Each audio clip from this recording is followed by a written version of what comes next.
He dropped the F-bomb Fuck it, we'll do it as live. soon as he went live. Get down We're on the live phone. now. Get down on the phone.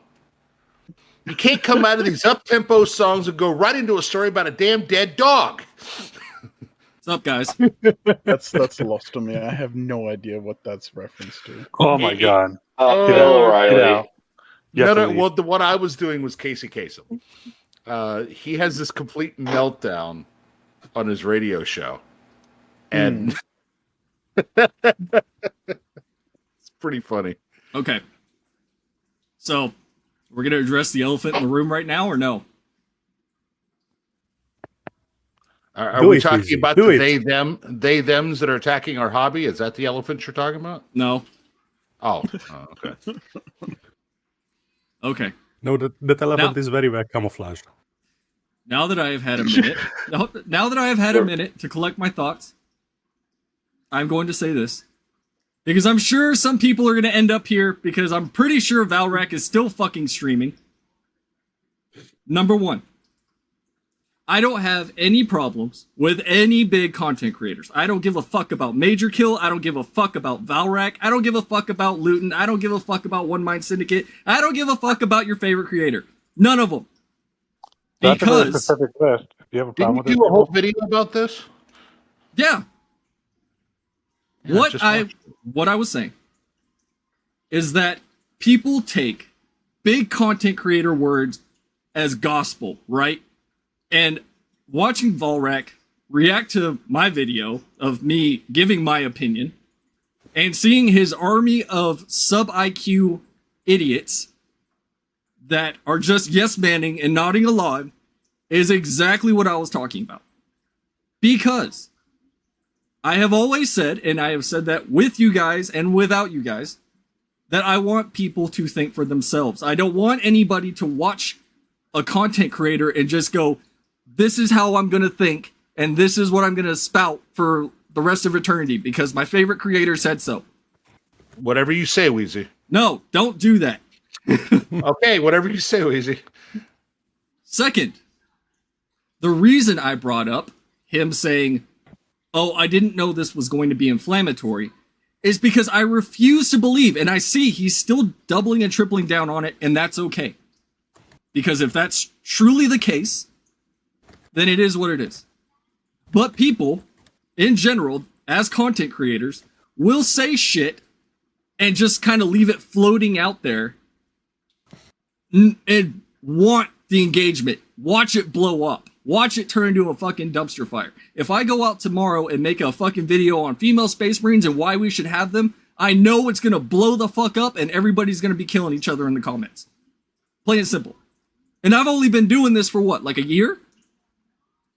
Like, how can you not know that? How can you not know, especially as somebody that covers 40K content and how fucking autistic the 40K community is about things? How can you not know that this was going to turn into a literal dumpster fire? And it has been for 2 weeks now. Explain that to me. It's not going Well, away. the answer is that you are just lying. To yourself and to your audience. Like, there's I think no it's way. more the fact that they're trying to gather a new audience because the old audience is getting older and they're aging out. So that it's like with the kids' books, they look so not grimdark, so not Games Workshop like Yeah. 40K, but they have that they're trying to introduce all the kids to be like. I mean, Sorry to that interrupt. sto- Do that you know story how? about? Sorry, go on. Do you know how it looks like to me? Like knockoff Doctor Who. Yeah, Yeah, kinda. correct. Yeah. What's knockoff Doctor Who? The 40K kids stuff that they're trying to do. Oh, that garbage. Yeah. Yeah, that stuff. That. But you know, the thing is that this young audience, they don't have the money for this, and some of the adults don't have money for this. So you have to be going for people who are already investing in your product.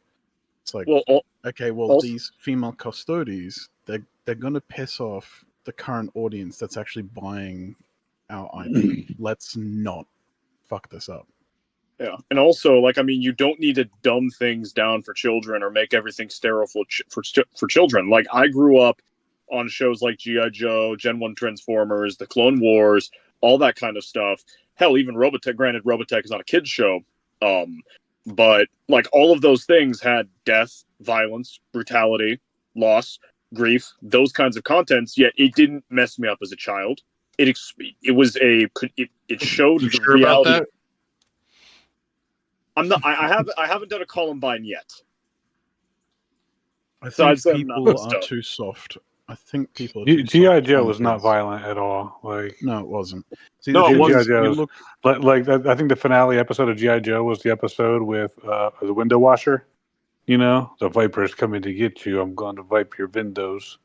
But the thing Yeah. is, you look back at these old videos of these kids, and a lot of people, especially like the Z generation, sit there and they go, "Holy shit, these kids! They seem so mature, but they're like 10." It's like, yeah, because we spoke to kids differently. We treated kids differently. Now everything's just like we talk down to kids. Absolutely. Like, Well, again, using the Clone Wars as the example, that show contains content like slavery, genocide, cultural erasure, the morality of waging a war, etc. Fun shit.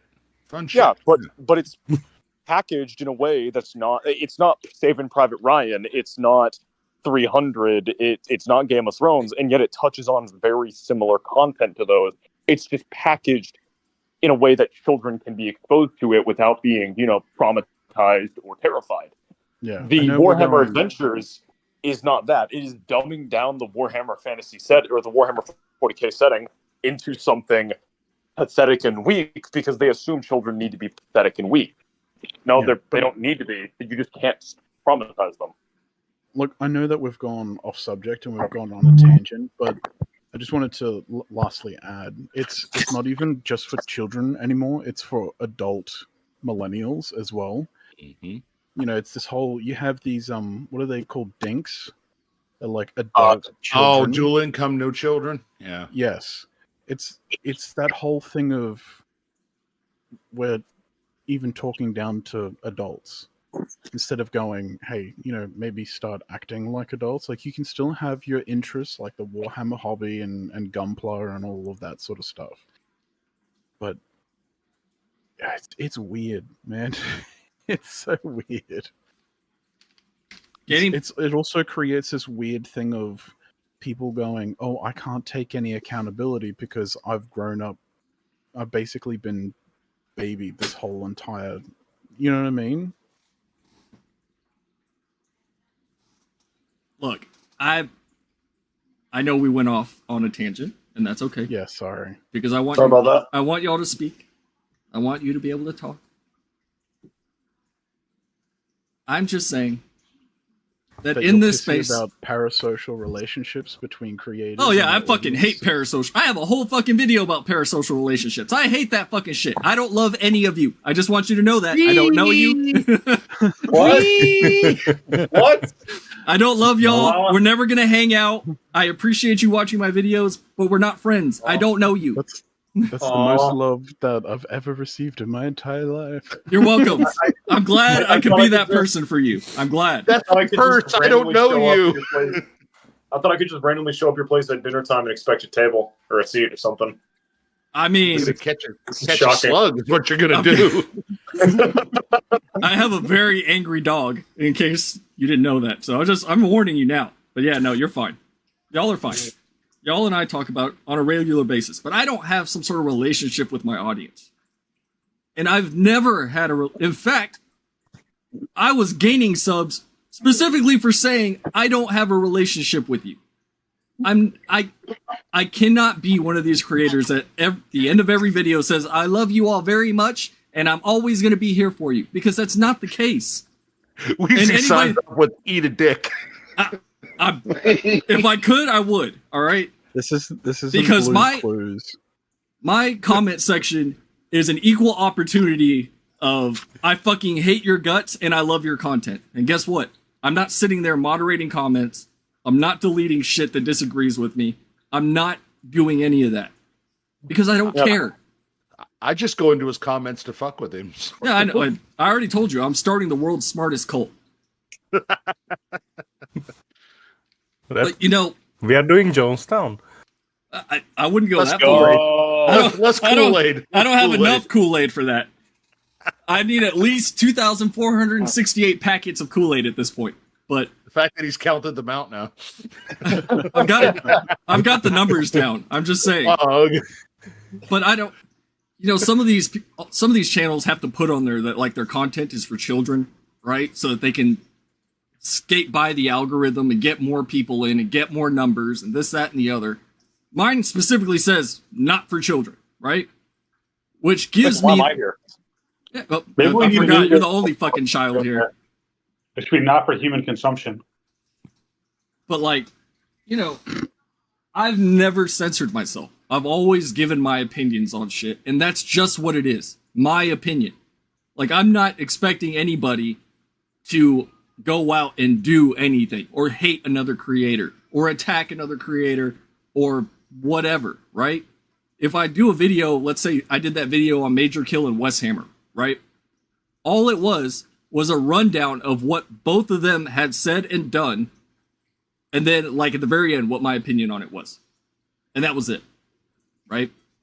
Same thing with the Volrak shit, where I was like, you had to have known this was going to be inflammatory. He says he didn't know. Fine. Whatever.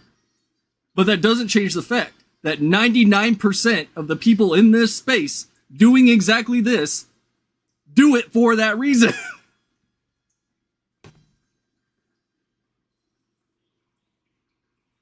And everybody went silent. But we Fine. all know. No. I'm just. Yeah, literally. Yeah, he's trying to stir shit up for attention. And you're small. You're a small creator. It's not going to work. I know, but you're a small creator in comparison. So, literally, it's Do like we know picking his up intent, though? Do we know what his intent is? attention, Is that for, drama, followers, But Yeah. do we people know that paying for certain? attention. I mean, Yeah, Don't there's forget no other super reason. chats. There's no other reason to do it. There's should literally just- no other reason to do it. look. Well, there kind of is, because his name got mentioned, and he's just Yeah, that's why I said I can understand the portion of the 2 minutes that I talked about him. If he wants to respond to that, then be my guest. I don't care. But and he even said, he's like, if you want to talk to me, then message me. All right, well then we'll talk. But I don't want to talk to Valrak. Again, all it was my opinion. And whether people listen to my opinion or not is irrelevant. I listened to every word you say. I know you do. See that? That's why I keep you around. Because I need a yes man. You're my alpha yes man. Of course I am. For the greater good. Yes, for the greater good. Well, every cult needs a high priest, so Yeah, there we go. Good. I got. Every cult needs a Lorgar. I use Metro as my sounding board. Metro is my Malkador. I was going to say, Metronoid's the slur generator. Yeah. He's the Slurvator. Slurvator. Oh God, That's so bad it's good. I'm sorry, but I mean, but think about it. This is literally the equivalent, and no offense to you, Wheezy. This is literally the equivalent of walking into a fucking kindergarten and picking a fight. I mean, Knowing that you can only hit back on a very limited level compared to somebody like him. it doesn't bother me one way or the other. You know, I went off on my little rant because number one, I think it's funny. And I don't think he listened to a word you said. That's the other part that just cracks me up. Well, that's He Oh, didn't pay I didn't attention to watch what the you stream. said. that's what was irritating. Were the number of people just in the chat going, man, bad. It's like, that is exactly what I'm talking about. That right there. It's like Now- literally what you're trying to avoid. Yeah, and it is what it is. You know, again, whether his army of GW fanboys wants to come brigade my comment section, fine. That's it. What can I do about that? Nothing.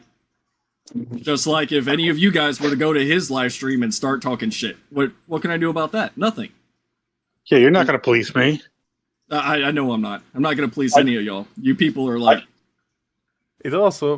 he was also in members only, right? So Yeah. Yeah, I was ready to jump in there and just be like, dude, I don't have a problem with you. But members only, can't say nothing. So nope. Well, see, you got to limit the opinions to the people that you know have good opinions. How do I know they have good opinions? Because they give me free because shit. they give me money. Yeah. Well, fuck, And I'm I'm out. looking. I'm currently looking at his catalog of videos and stuff like that, and I'm just like, bro, your entire channel is just commenting on the Warhammer community and whatever rumors you find on Reddit. Like, you're not special. You're not cool. Why are you trying to pick a fight with Weezy over something? But that's his brand, right? And because if he needs content. well, yeah, He needs content. He needs something to put before his audience because they are reading the same shit. Yeah, The same shit on Warhammer community, the same shit on Reddit, and the same leaks from 4chan. I mean, he's going to have his opinions, and that's okay. yeah. but like I'm I not said, saying- he's Sorry. perfectly entitled to his opinions. In fact, if fucking Major Kill wanted to make a video about me tomorrow, what am I gonna do about that? Nothing. If he saw my video and was like, "Oh, fuck this guy," okay, fine. You don't like me? I don't like you either. You know? With Major Kill, the biggest danger is he makes smut of you. So I was about to say if I end up with fucking Wheezy porn, Oh, Okay, hold on. it's gonna be locked. It's gonna be locked behind his Patreon, and I'm gonna be fucked, literally. oh. Oh, you know that's going to happen. Let's get Gaunt on that. But again, like I said, to be that number one, and again, you're a small channel. Number one, that he noticed. Number two, he went out of his way to acknowledge it. Well, It's just that- it's. Oh, sorry, I don't mean to keep cutting you off. Go ahead. But I'm gonna say that's like an ego made of fucking tissue paper. You know Well- that it's like. Well, first, wonder we if got to enough congratulate Wheezy because of his small channel status, hitting that 2440 on the subscriber count. Booyah. Good going. Yo. Like I said, that video that I made did very fucking well, at least by my metrics, and I'm always happy if it gets more than 1,000 views. You hit a And- nerve. Obviously, I'm actually wondering if there was enough of his audience that was like, "Hey, have you seen this? Hey, have you seen this?" And after oh, I bet, probably I enough guarantee, people, I he was guarantee, I guarantee God, that I- happened. yeah, That's the only way he would have noticed. Yeah. Because, like again, all he does is go to Warhammer community, go to Reddit, go to Twitter. There's no reason he would know that Wheezy exists or Combat. Excuse me, sorry for dead naming. Combat without. There's no reason he would know about Combat if it wasn't for a bunch of his fans going, "Hey, Valrak, look, this guy was mean. This guy said mean things about you. Like, go attack him. Aren't I cool? Aren't I your friend? No, he's I think senpai." it's It wasn't more even that people- mean. I wasn't even as mean as I could have been. That's You the literally that's the said- funny thing. You literally Notice said, me, "Don't Valrak hate sama." these creators." You said those exact words. Don't hate these creators. I think some people enjoy the drama. Oh, they absolutely it's do. all Drama thing. sells. Absolutely. They get off on it. Absolutely, they just It's exist like to enjoy rage the bait. drama. Drama. Yeah. Look, drama sells. If I just changed my shit to just being Warhammer drama, I would blow the fuck up. Because of that, Hell. people love fucking sinking their teeth into hating people and going after people. On everywhere, Sorry. on social media, which I mean, YouTube is technically social media. It's the same thing. Like, see, if you want drama, just get Metro and CDAT to start arguing with each other. Hungarian and angry old man. That'll sell tickets. Please don't. I No. have nothing. Please. I have nothing. I have nothing to argue with Metronoid about. I mean, probably the person I see eye to eye the best with here. That's because That's gonna CDAT start knows an that Metro's argument going to right start now. off with the F slur. That's you damn right. You damn right. And then my I just- channel's going to get demonetized, and Metro's going to be like, sorry. We can just Wait, scream which "Nick!" slur? at each other. Wait, hold on. Which slur? Just remember the hard R. Don't say hard R. Bro, actually, hold on. no, it's crime R. I've that's actually got a funny story about that specific word. I did a stream a couple weeks back or last week, and I was just in my Discord VC from a Minecraft server that I'm running, And my brother and a friend of mine both knew that I was streaming, and they both dropped the hard R. For some reason, my channel's still alive. Is it because it's so small? I've got no clue. Like, the stream is still up. Like, So- it's not even demonic. It's not even like limited. It's He still now, going. he now wears the sash as king of the black people. They respect me, Lois. Like, Well, they my were talking about only- the hard R from the Stellar Blade video game, right? That they Yeah, changed to yeah. I was Prime. trying That to was find my chicken sash. shit. My only explanation is their mics were so bad that the bots just can't pick up on it. I mean, that could be it. You know, unless one of you guys sits here and unless one of y'all starts like enunciating slurs, then I think I'm okay. That was not a call to action, Metro. Metronoids, you are up to bat, sir. That was I was just about to be like, that was Wait, not an Michael, endorsement of what to say on this fucking stream. I'm just saying probably what happened. Wait, if I call Metro a Mongolian, does that count? As long as you Not don't really. add oid to that, they don't like that word. wait, What really? Well, Isn't that the scientific? Yes, but it's still You can considered a literally- slur. yes. It You was don't the think it was the Metronoid? old clinical Oh, that's so term confusing. for Down syndrome.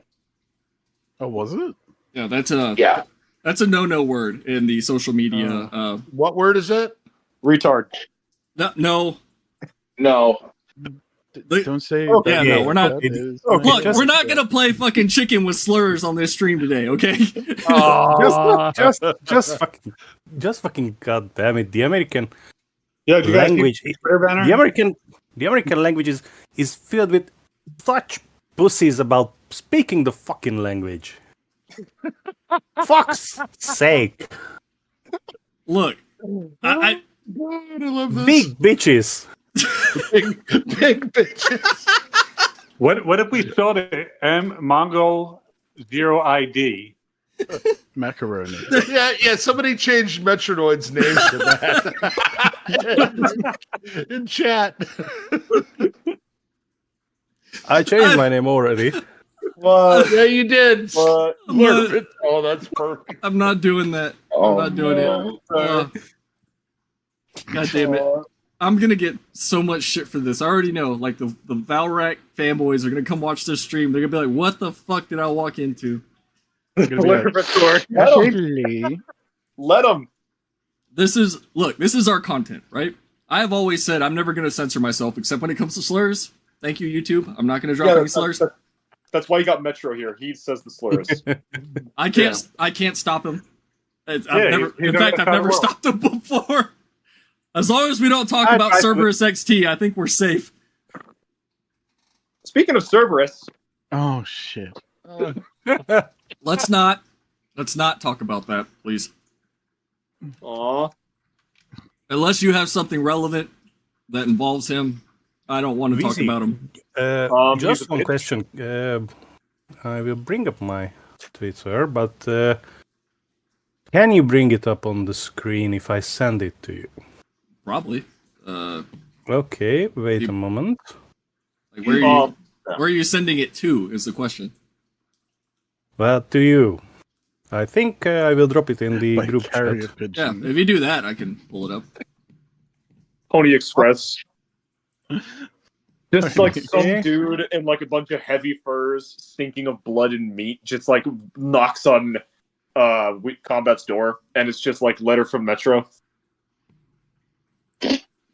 That's fantastic. Hold on. I mean- pretty racist to me, man. It's incredibly racist. but accurate. Are we looking at the picture? Like which picture? Exactly. Both or the second one. Both or the Okay, second one. I'll pull up the second one. Share my screen. Because I have opinions. Go live. No. Okay, there y'all go. There's your guy. Yes. Yes. So, Oh. you remember Cerberus XT's Gate Crushers. Yeah. And Can't forget him. this Warlock on a jet bike was also in that infamous White Dwarf. And just to say that, not to knock the guy who painted this, because this is solid tabletop quality. Oh, it's very good. Yes, I can see the highlights are one line and pretty thick, not multiple lines, not layering, not glazing, and the freehand is a little bit chalky, but it's completely passable. It's a tabletop quality paint job. But to put this into a premier magazine of your company where you advertise your wares is rather stinks. So I'm not surprised they put Cerberus in, because at least he paints at a very high level. Yeah. I mean, look, in comparison to back when I used to buy White Dwarf, yes, you have a very solid point, but I'm wondering as to the quality of their submissions. Maybe this is one of the best out of the few that they're getting.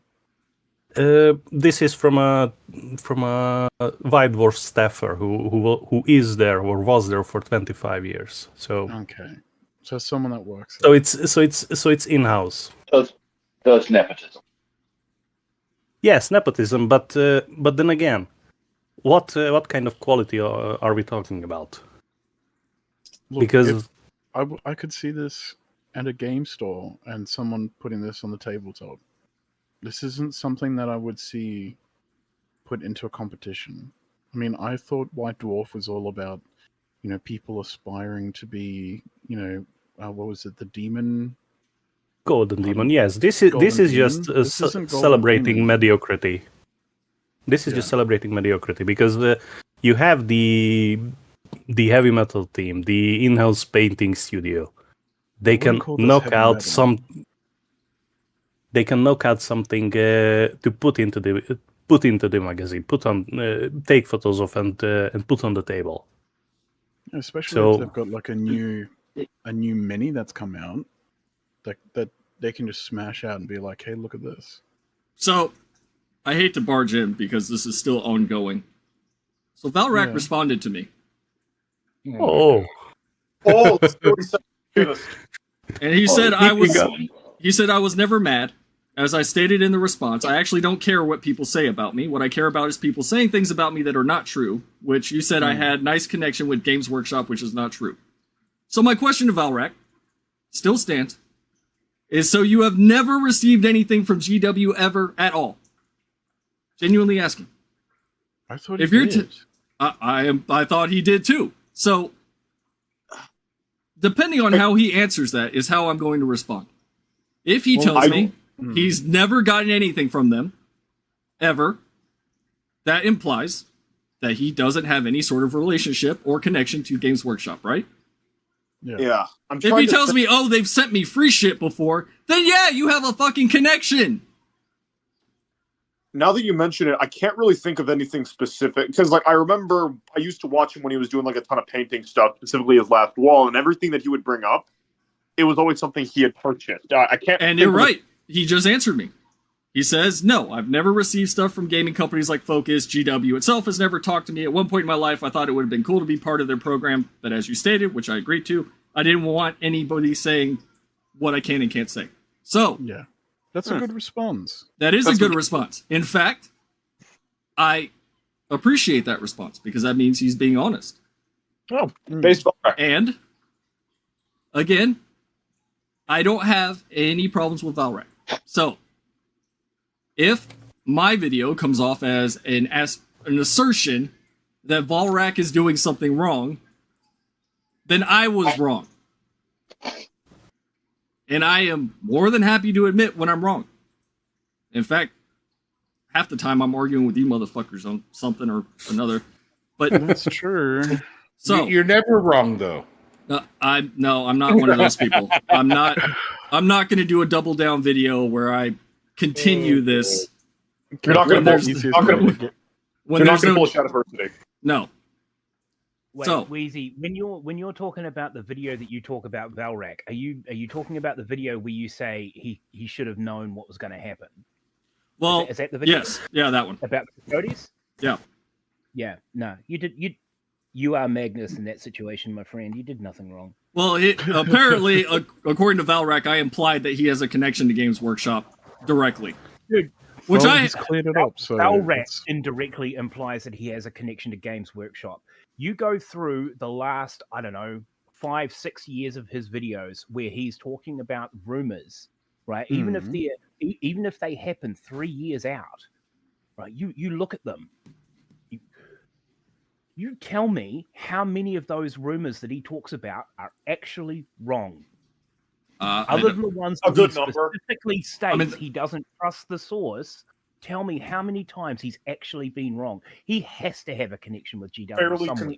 He's fairly consistently wrong, I'd say. Look. I've always gotten the vibe, at least when I used to watch him, and this is why I stopped watching him, is he was kind of like, it felt like he was tossing stuff at the wall and hoping something would stick, and then when something did stick, he would latch onto it. Like, he would basically every week have this Primarch's coming back, like, Lehman's coming back, or this is how they're going to bring Dorn back, or this is how the Lion's coming back.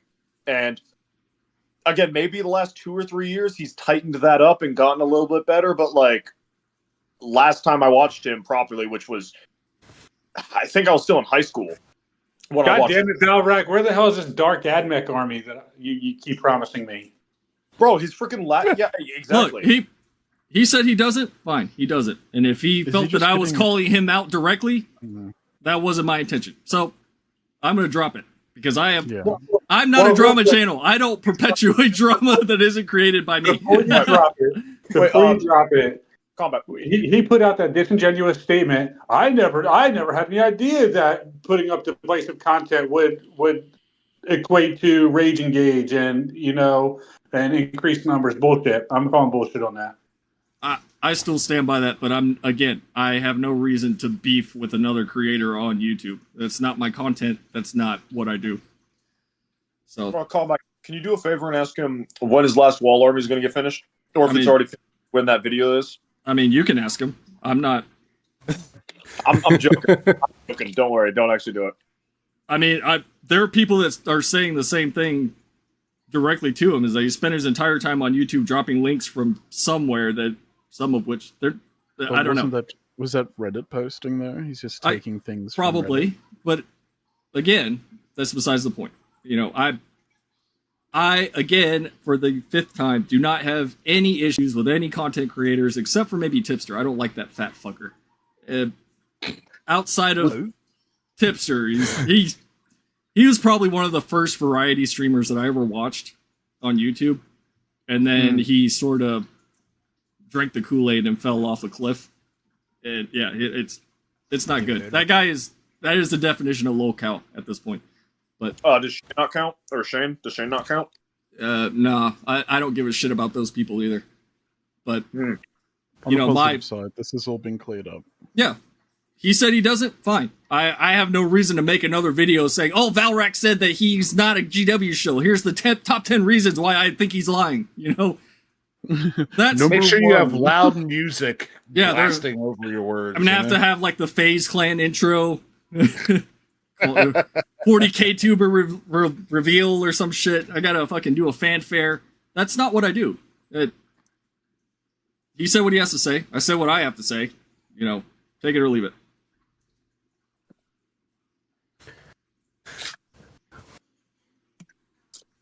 Listen, it is just like opinions. Yeah, opinions are like assholes. Everybody has one. Nobody's interested in the others. Exactly. And speak for listen, yourself. this is. I knew somebody was going to pipe up on that one. And this is just, I think, people hearing something into a statement that is not there. Just the usual internet drama. Well, now it makes me think. Now I have to go back and rewatch it and think about, okay, is my wording correct or not? You know what I mean? No, the thing is that a lot of the time, what can happen is your own personal internal dialogue can change how you perceive what people say. So, from me, what I from watching your video, I didn't get that at all.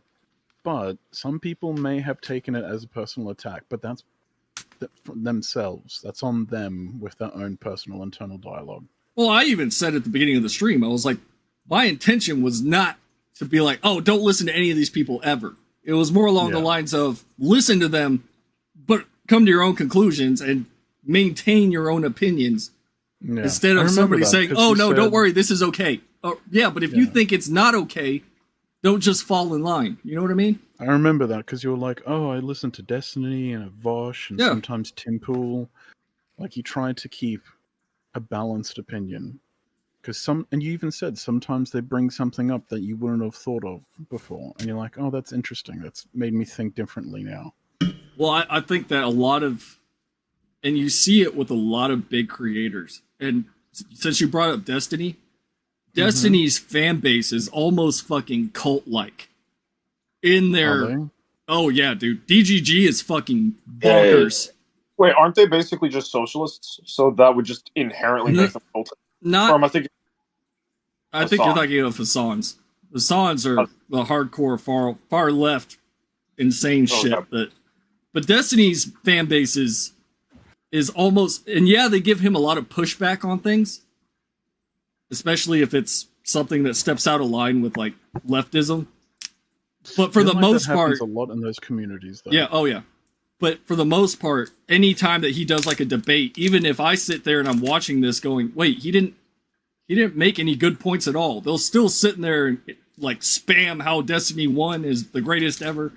Like that's pseudo intellectualism. Yeah, that's the shit that really ruffles my feathers because it's like, did we watch the same debate? It's someone that uses a lot of big words but doesn't actually have a point. Yeah.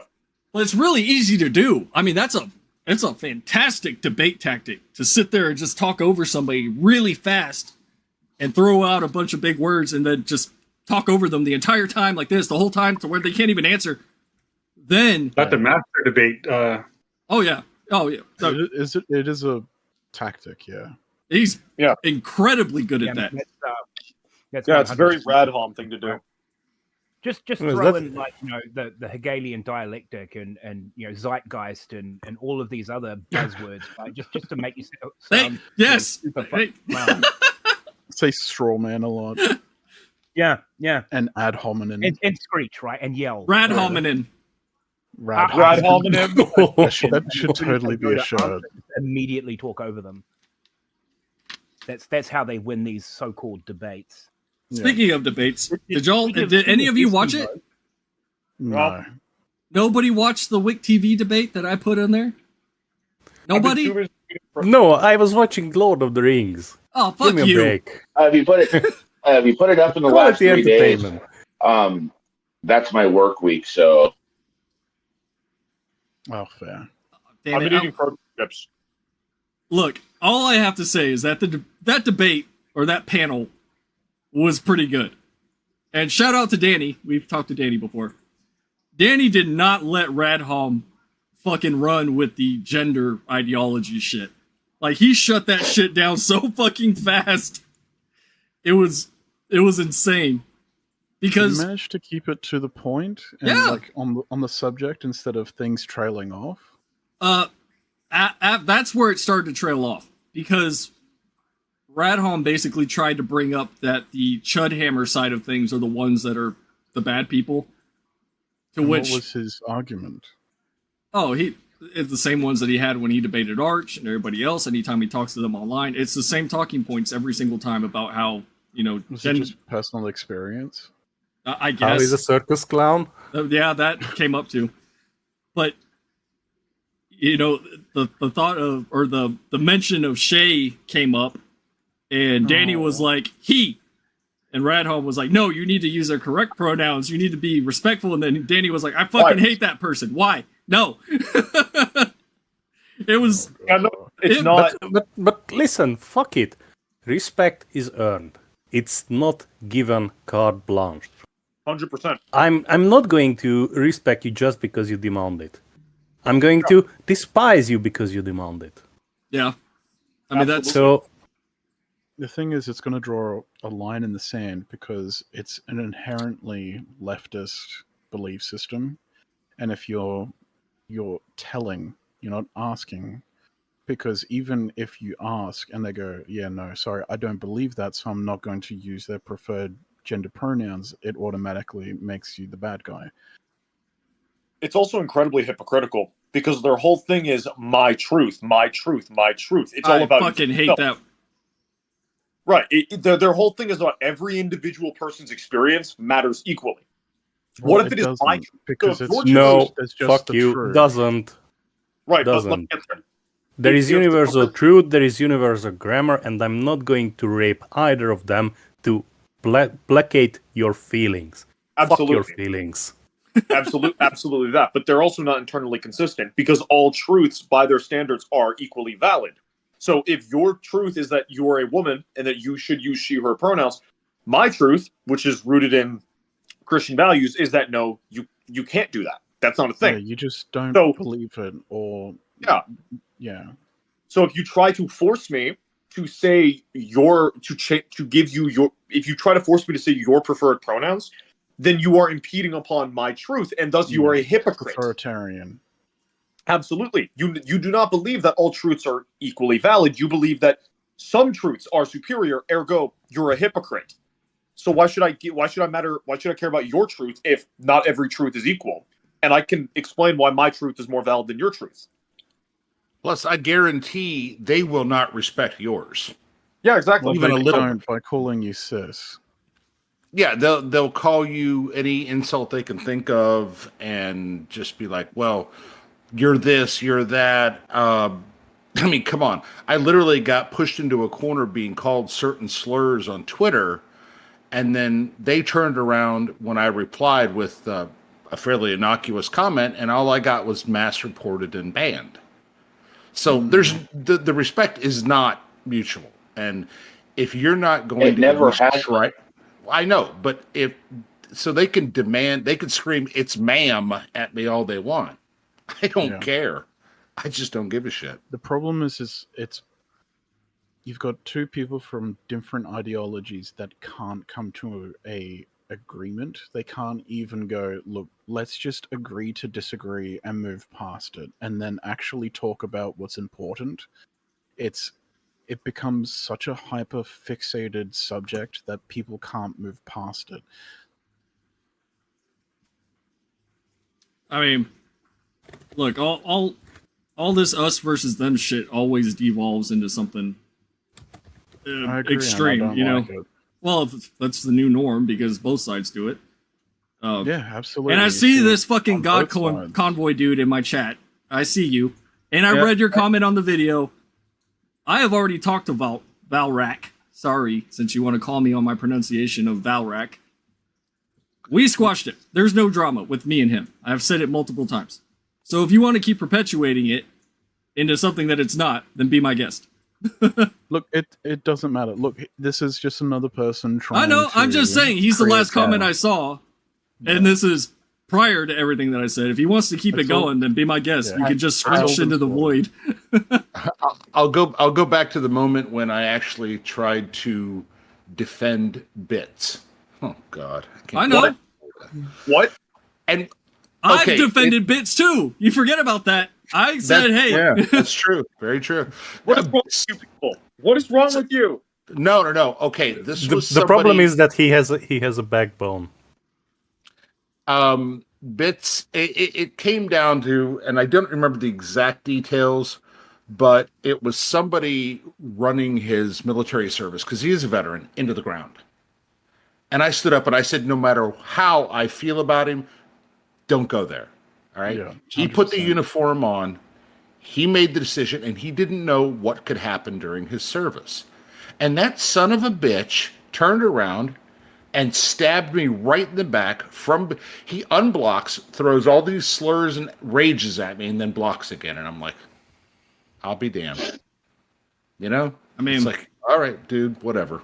You expect too much from people like that. The people that are so ideologically captured that it's.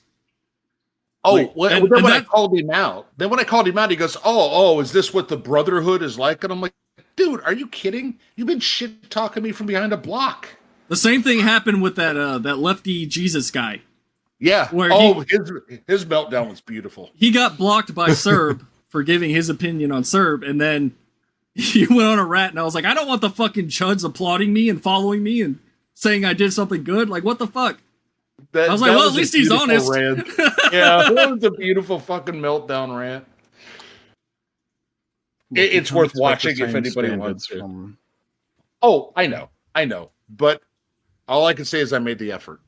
Yeah. You know, I tried to meet him halfway on a shared thing, and he didn't even want to do that. So it would have been nice if things turned out better, but shoulda, coulda, woulda. But hey, yep. You're a better person than me. See that?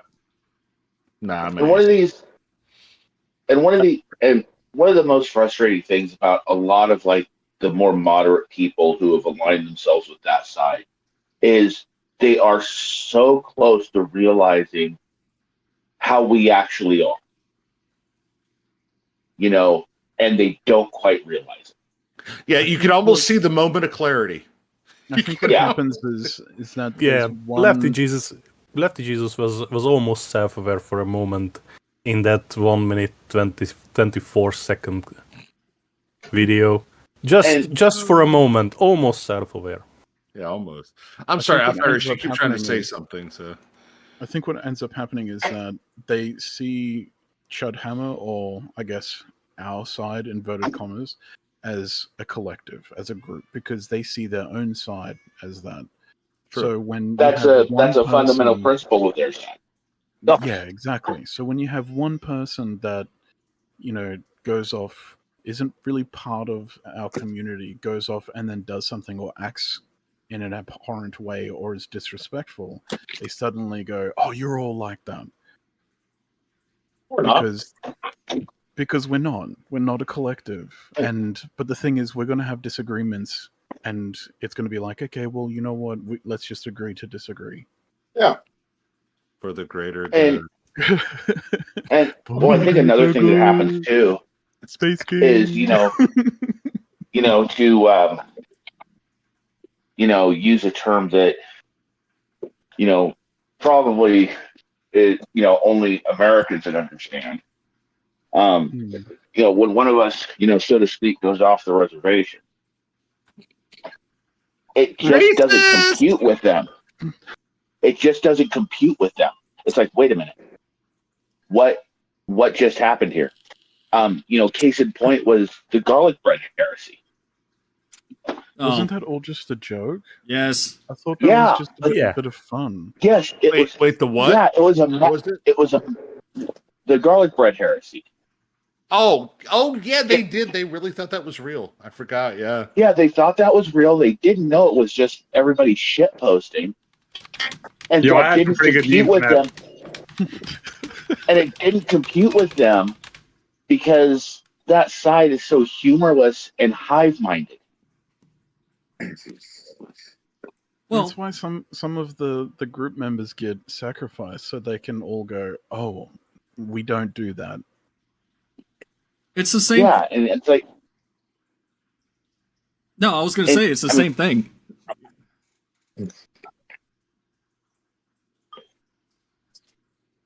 Like every time me and Buttplug try to fucking talk, we talk at the same time. You go. Oh, I was just going to say, one of the more frustrating people on that side to see post is Fake E, because it's like every couple of weeks, he almost has that moment of clarity. Every couple of weeks, he's so close. He's so close. He's so close. And yeah. Well, I think, okay, I'm going to say some speculation here before somebody says that I'm spouting facts, like they're so wont to do. You're think spouting facts.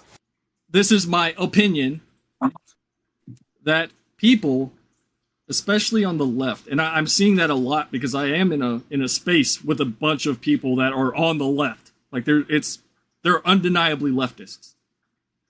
Is it leftists or progressives? Both. So I think you could be a liberal without being a leftist. It's a mixture of both. I'm probably the only center right leaning person in there, except for maybe one other person.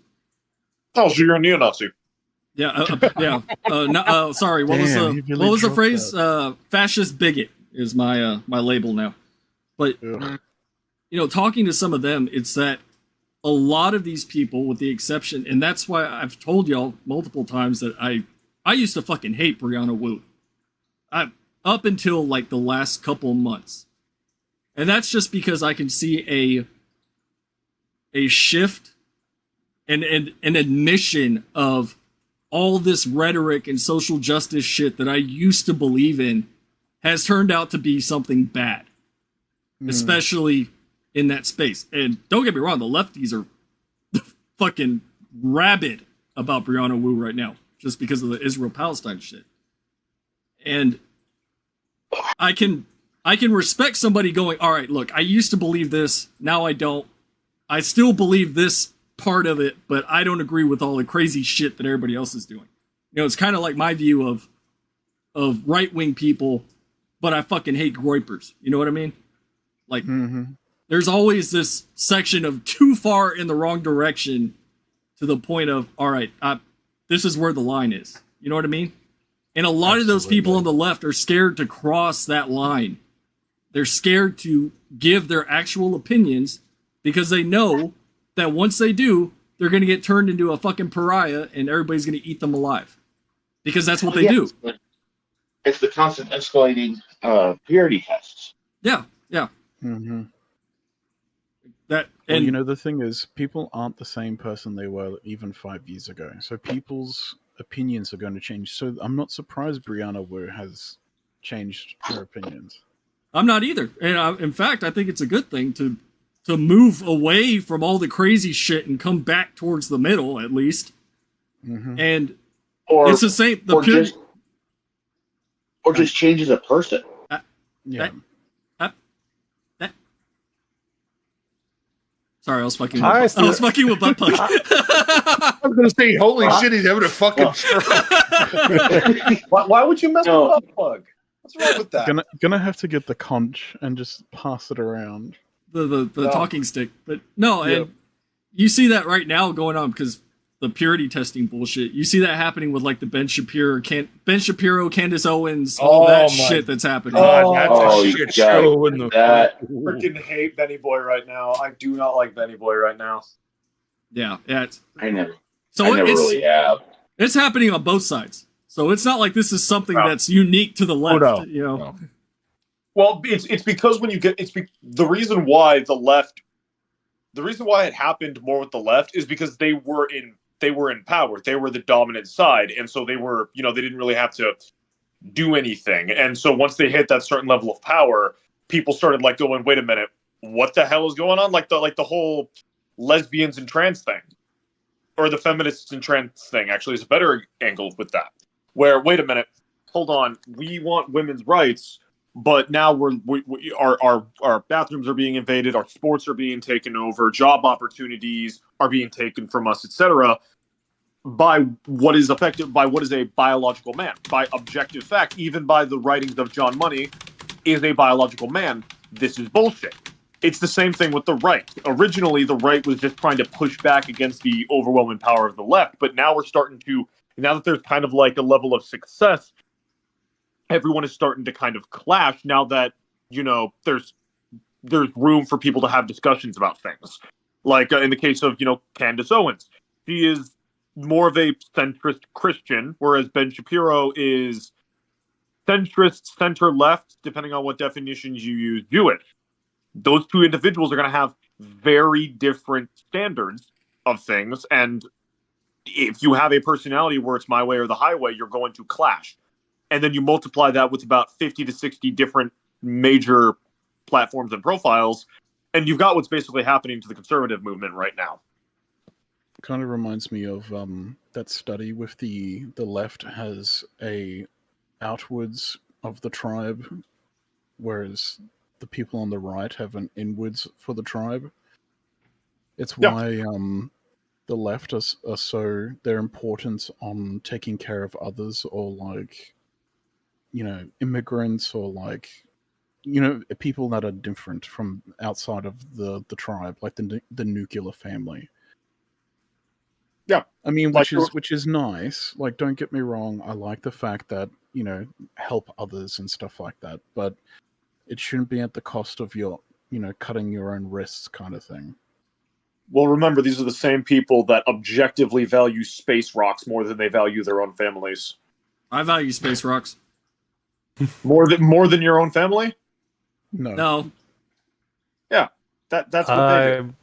I don't think we need to look that deeply into the various purity testing that is going on either side, because if we are looking purely on the metrics, from the metrics side, it's just everybody wants to get a bigger pie from the market.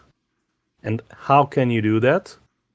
You ostracize somebody that is in some way dangerous to your position. Yep. And everybody wants to create their own niche, create their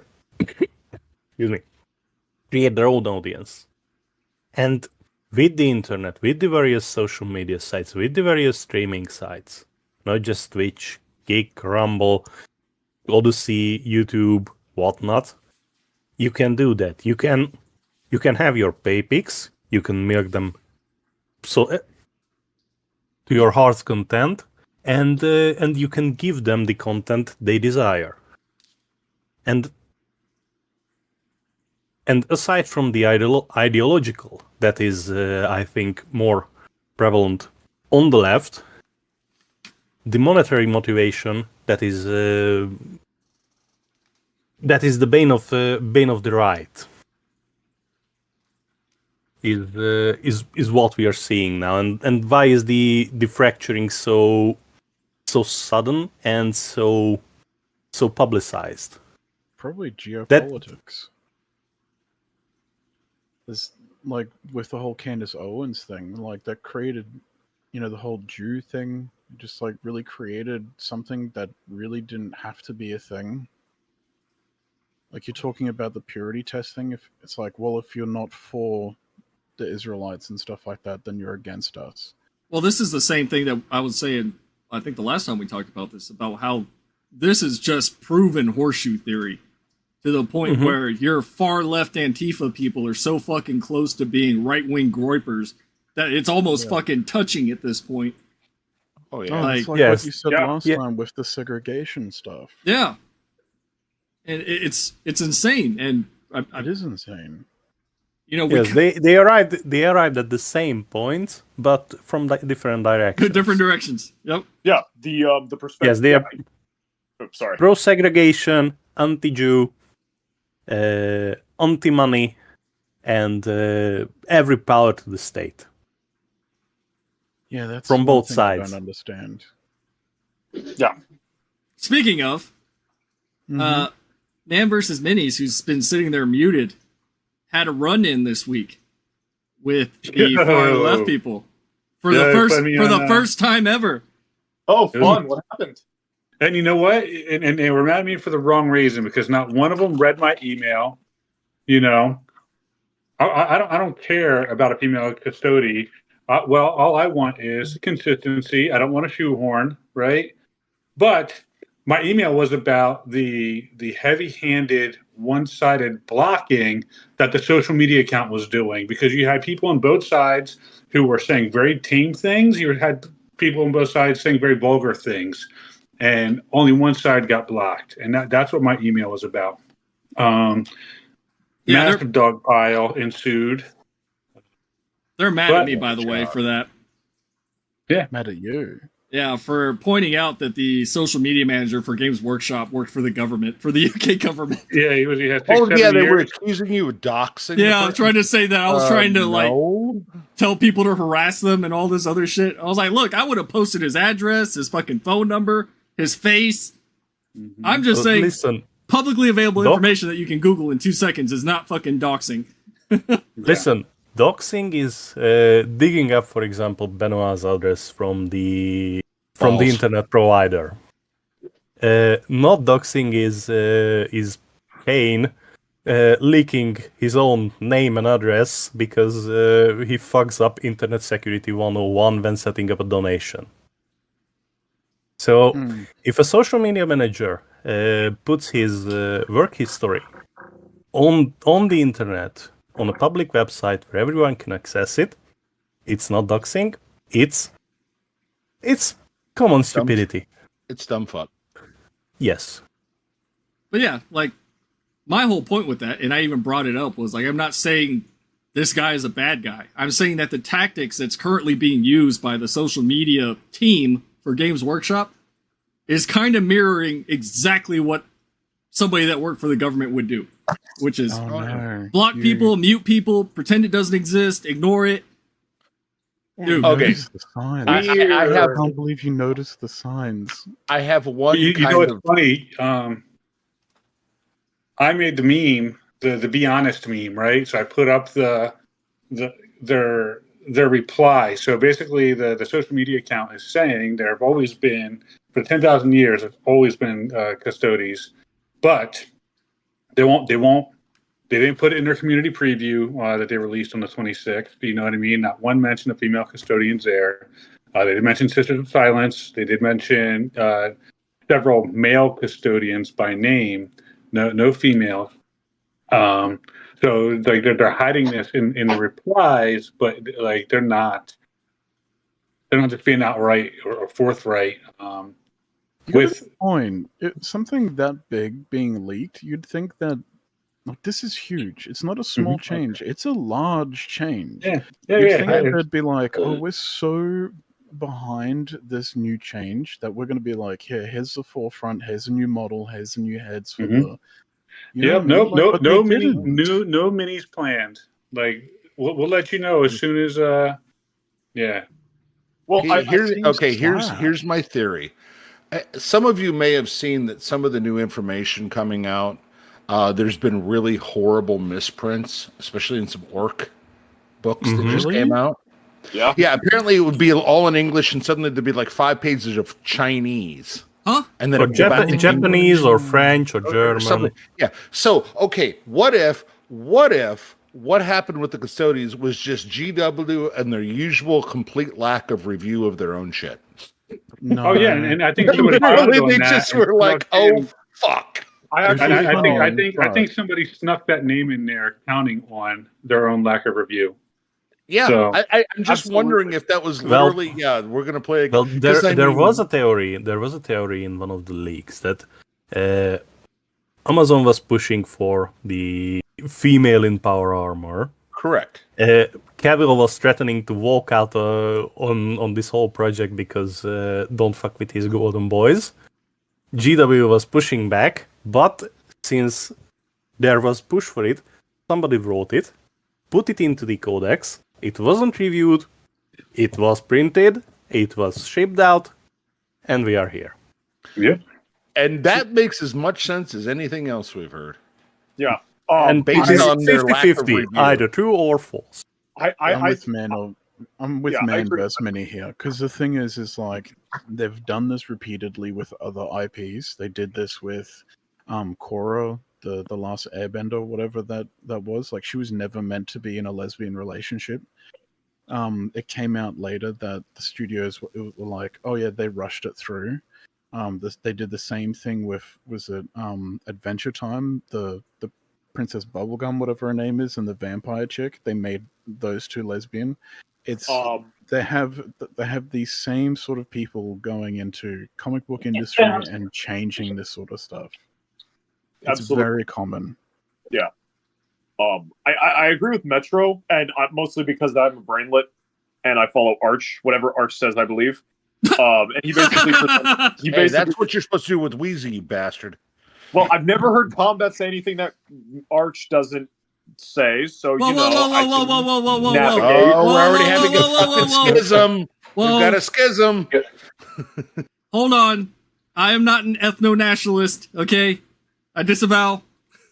I am. This is awkward then. We already know that most people that are white supremes tend to be like Latino anyway, so. Wouldn't it be Latina? Whoa, hey, And- hey and now. what no, is no, it, no, no. brown You, power? can't- you don't say Latinx anymore. What's the new word? Latine? Latin A, and I freaking hate it. Yeah, they finally figured out that people don't like Latin X, so they came up with like Latin or Latin or something. Latin E, and it's so freaking. It's just as retarded. Yeah, It's just as retarded. So- Like, could white women please stop colonizing other cultures? That would be fucking amazing. Like, look, we 200 years ago we did it. Everyone got mad. We're consistently shamed for cultural, economic, and actual colonization of other cultures. So could we stop with the linguistic colonization? No, we can't. But everybody did that. Everybody colonized. Yes, but Right. apparently we're the evil ones or something. Look, man, I don't well, think because we're the most successful and latest. I think the French and the Spanish have something to say. Not anymore. Oh God. There's But still you know, Caucasian. Portuguese and Dutch as well. Don't forget them. Oh yeah, that's true. I mean, listen, the How Dutch, about them Dutch Rhodesians? now, oh, and the Or the Maori. Turks. Don't forget the fucking Maori. the Dutch now has the Or the have the Mongolians. the red light district in Mongolians. Amsterdam, the free Hungarian beef is shit. the free drugs and, Mongolians. Mongolians. and, Sorry to keep everybody interrupting, forgets Metroid. and everybody forgets how they effectively raised the Indokina and Malaysia for the spices in the 1700s and were the biggest Yes. competition for the British East India Company. Fucking A. How you doing, Carthage? I mean, what? So right now the Dutch has a lot of free pass, but they were just as well in the business as everybody else. So if we are looking objectively, nobody is blameless, nobody is spotless, No, and that's my point. the biggest black eyes are not in Europe; they are in Africa. And in the here it comes. in the Arabian territories. Yes. So, Very much so. Especially the Arab. Especially the whole Palestine or Israel's on stolen land. No. Every Arab state is on stolen land. Libya, Morocco, Egypt, Saudi Arabia, technically, depending on the tribal makeup, Lebanon, Hungarians. all of that have their own ethnic groups, have their own populations, you have go their own back- cultures. But then If the you go Arabs back came out of a couple nowhere and of killed them thousand all. years, if you go back a couple of thousand years, not once will you ever find a Palestinian state. You'll Yeah, find no, a- absolutely a not. land Dude, called there's no letter P in their language. Yeah. They can't say Yeah, Palestinian. it's all Palestinians? load of shit. Yes. Palestinians. Yes, they are It It was Palestinians. actually renamed by the Romans. Yeah, from a Greek root word that means wanderer. Who do you think they could have been talking about? Anyway. yeah, I so can't- not just that, but just think back. Why did the Romans rename the region? Because You know why. because after the second Jewish rebellion, they were so pissed off that they cast out the Jews from there and destroyed the temple and destroyed every record that was not taken by the Jews to effectively erase them from the region. Because Yes. up until that point, the Jews were the indigenous people of the land. Yeah, I mean, why to do be we fair, call them you gotta- Palestinians when they're so unfriendly? What? Oh God. They're like- I see what he did there. Fucking shit. Because Fucking Douchestinians is really offensive to somebody. Jesus Christ. I've got a slur in mind, but No. No, say it, say Where'd it, say you it, say do? it, say it, The say it, slurvator. The Say it. slurvator. say it. You realize Wheezy's gonna have a mute button, like a remote, and he's just gonna point it at the Yes. screen. He to can mute already people. do that with Discord. He can already mute Metro whenever he wants to. He chooses not to. He's just gonna be like, Just figure 10 out a way minutes. to reverse engineer a sensor in the chat. Metro is You're not this supposed to tell people chat's to stand. Alex. Oh god. I need to start paying for Nitro so I can I- add different sound effects to you guys. Have a sensor that replaces every slur with friend. I like that. Okuman, they're not friend, but friend as far-right ethno-nationalist. Oh, FREN, yeah, friend. Yes. Yes, and the I'm and the surprised Peppa that's a gift. thing, because me Good- and good my other morning, fellow friend. autists just say friend as a way of saying friend. Oh, but Well- you know they're gonna turn it into. They got to turn it into something, man. Yeah, it's the mean- OK symbol. I hate Marxists Everything's a Don't- hate don't symbol, we no all? matter what, and I Yes. hate it. because they need a justification to harass and bully people for no reason. Yep. Well, you know, you gotta Cartoon create a frog, it's anti-Semitic. Years later, fuck Israel. Wait, Yeah. cartoon Well, I mean, to be frog. fair, We're talking you know- about the girl from Fallout, No. You do spoil frogs. dude. Come on, look at a frog, and then look at that girl. She's attractive. She looks The like a actress frog. who played Lucy McLean. Yeah, she's a frog. She looks like a fucking frog. She's a frog. Peppa the Frog. Peppa the Frog in Fallout. Pepper the frog in Fallout. But- Why are y'all Go doing for this to me? Pepe. Look, at least she wasn't. At least she wasn't as ugly as the Fable character. Ah! Dude, nobody's Jesus that Christ. ugly. Yeah, Nobody's. I want to say that I think she's cute. She's Oh, Lucy? Yeah, she's all right. Yeah, but she still looks like a frog. She's got frog Is eyes. She's alright for a frog. No, Lazelle's all right for a frog. Lucy's Why do we Oh. always sing songs about rainbows? Kermit. I love Kermit the Frog. yeah. She's Mr. Toad's Wild Ride. Frog. Hi ho, it's Kermit the Frog. Kermit. All I can think of is Jordan Peterson. You big, Wait, you right Someone wing. says Kermit Oh the my Frog god, and all you can think about is Jordan Peterson. I've got to hear this link. Oh no, Jordan this is Peterson the- turned all the Sounds lobsters like gay. Kermit. He sounds like sounds Kermit. like. He sounds like Kermit the Kermit the Frog. Yeah, he even carries a little stuffed Kermit around with him. Oh, does he? It sounds like if Yeah. Kermit the Frog had his Yeah. balls in a vice. Yeah, that dude's controlled opposition. I don't trust him for nothing. Yeah, I don't like Jordan Peterson either. Okay, and to the people about to read in the thing about going, oh my God, what about his 12 points? Read Marcus Aurelius. Go to the source. Yeah. Because I'm sorry, Peterson copied Marcus Aurelius. There's a lot of people. Wait, Marcus that Aurelius can't is understand- real?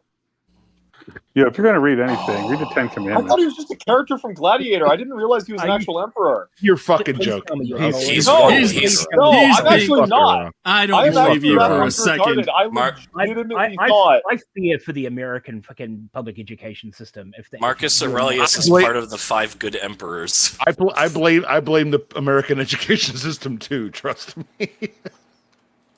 You're doing me a I mean- concern. Listen, Oh, Peterson has one very good use for his books. In my Irish opinion, paper. he gives the guidance the fatherless and parentless and leaderless generation of young people didn't have in school and at home. Yes, I agree. he does I serve a think good purpose there. But And that is his biggest accomplishments, and that is his I think only use. I thought because- that's why we had Andrew Tate. No, that's why we have you. Fuck that not Romanian bastard. I hate. I mean, listen, Andrew Tate would be good if he went to the leftist and slapped some bitches up, but he's too big of a pussy to do that. He's just pimping girls out. Allegedly. I don't know why anyone idolized him. The guy has no chin. The reason people idolized him is the same reason characters like Soldier Boy or Tyler Durden are admired by my generation. They have no other option. There is no they do not have heroes in that generation. They No, have no That's really heroes. sad. yeah, like I mean, you got guys like David Goggins, but you know he's a harder pill to swallow because he's telling you suck it up and do better, whereas Andrew Tate is a much softer suck it up and do better. And that's why but I've been seeing more people gravitate to Goggins as Andrew Tate jumped in the Muslim hole and the gay hole.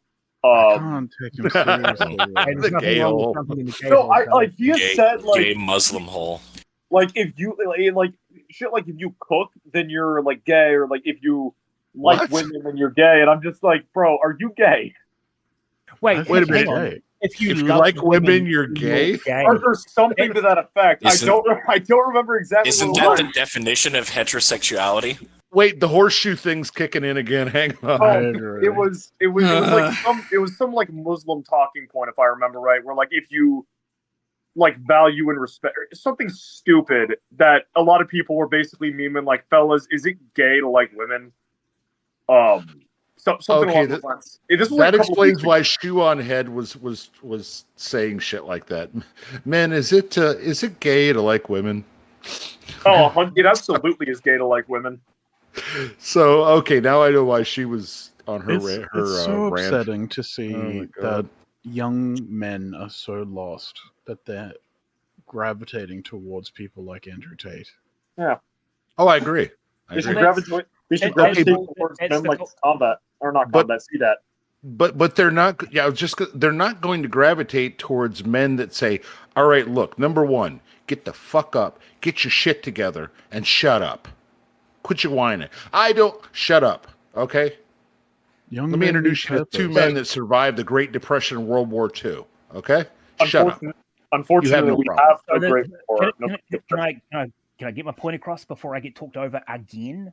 Oh, No. sorry. No, Sorry. that's Sorry, not how bud. this works. So this is the point that I was trying to make, right? Is young men particularly gravitate to these retards because they have no strong men in their life, right? And Right. this is all part of the culture war bullshit. Men have been forced out of mentoring positions, Mm-hmm. leaving the space open for women to come in and do the business, right? Teachers, preschool, from preschool onwards, Yeah. even scout troops have female leaders now. I mean, sporting teams, they're all the same because men are too afraid to get in there because when they get in there, they're just immediately labeled a pedophile. Yep. Why would a man want to hang around with children, especially boys? Obviously, they want to put their dick in them. It's a load of crap. But men are too afraid to get in there, so the boys suffer. And this is again not to harp on a point, right? But this is another reason why the femstodes business is such crap, because it's a further erosion of a male-only space. Yep. Oh yeah. And the fact that all of these tiny little things are happening all at once, right? It's a death of 1,000 cuts. So many little things are happening that they 100%. just skate underneath the radar. And when people actually take notice, it's far too fucking late because the damage is done. Mm-hmm. And this is the society that we live in. We are living in a society that has bred weak, ineffectual, ballless boys because they've been raised by women. Now, having women in your life is it's not a bad thing. Don't get me wrong. But if you don't have a strong male mentor as well, you're fucked. Yeah. Oh yeah. I mean, just look at the education system. The Do we have to? education system from the very young age is optimized for girls. Girls can sit still and pay attention for an extended period of time. Young boys have too much energy, can't do that. And look at the numbers. Look at the numbers of the. What is it, Derek? Oh, in the American education system, and, I know because my son has gone through this. They have conferences for girls that they bring in, where it's like Fearlessly Girl is like a program. So it's like they're conditioning girls to be aggressive and be outspoken and loud, while telling boys to sit down and shut up. Precisely. And look at higher education. How big is the percentage of females in the system? How big is of males?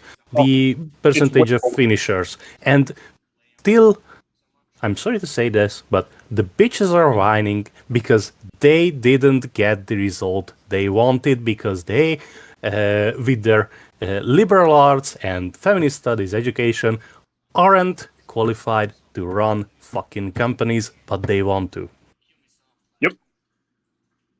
And on the point, and to add to the point about schools not supporting boys, even if like boys were capable to sit still and pay attention, the content we are exposed to in high school and stuff like that, or in middle school and all that, it's not stuff boys care about. in history, stuff like the battles are just completely skipped over. In literature, you read about, fucking Jane uh, Austen. you read To Kill a Mockingbird. You read. I had to read Where the Actually, Crawdads Sing. Don't rag on To Kill a Mockingbird. That's got some incredibly good moral. No. He said that you don't read that. No, you do, but there's no like options for young men. It's a good book. To Kill a Mockingbird is a good book in a vacuum, but at its core, it is a very feminine.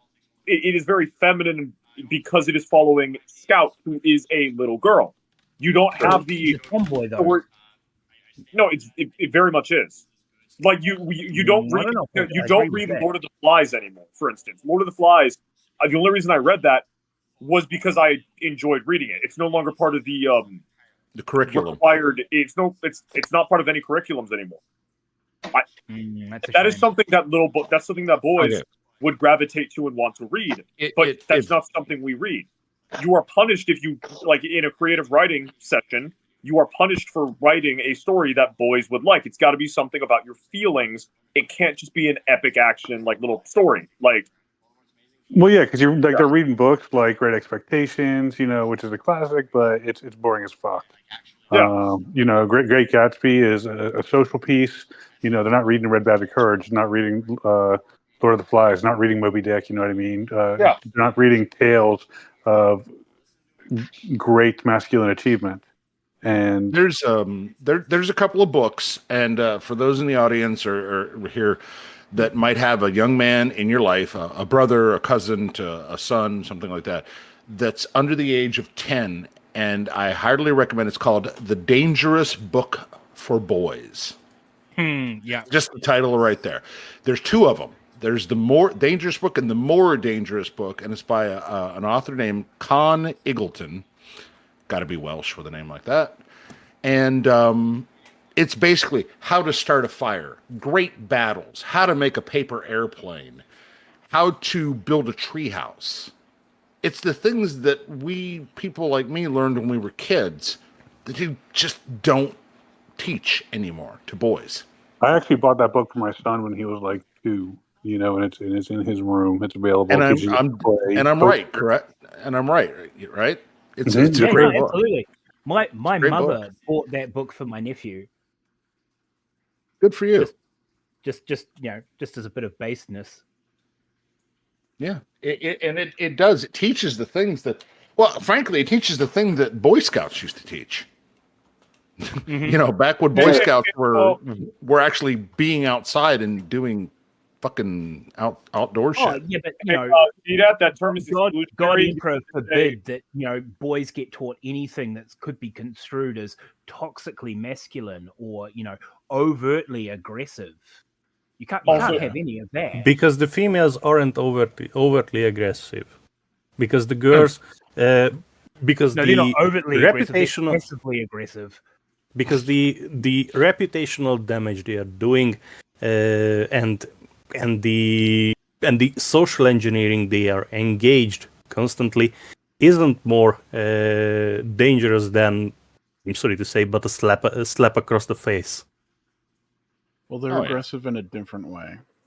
Yes, and I'd say more aggressive, because I don't know, boys work out their aggressions. Girls bottle it up. They need to have an argument. They'll have a punch up. They'll shake hands. They'll go about their day. If two girls have an argument, holy shit, it's like World War fucking 3. And it's a lifetime hatred. Yeah. The fucking it's all passive and underhanded and insidious and behind the scenes and oh my god, have you heard what she did? Oh, she did this to me. And all of a sudden it blows up into this massive fucking thing. And now girl B is absolutely hated by fucking everybody. One of my best friends, Carl, we ended up in a bar fight.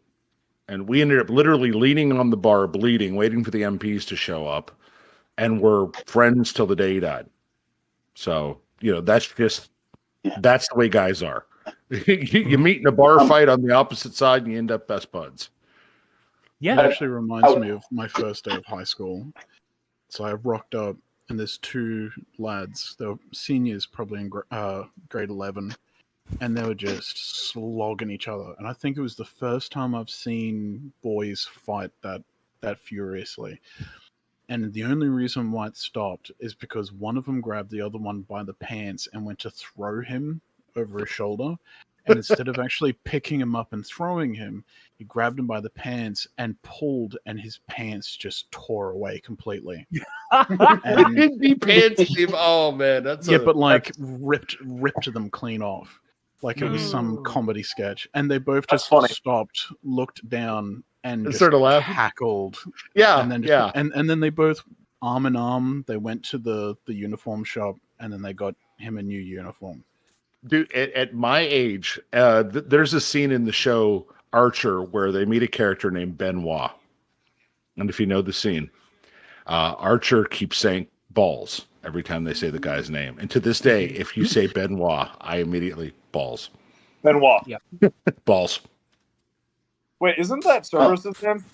Yes. Cerberus' name is Benoit. So whenever someone says Cerberus, you need to say balls. I either say it or I think balls.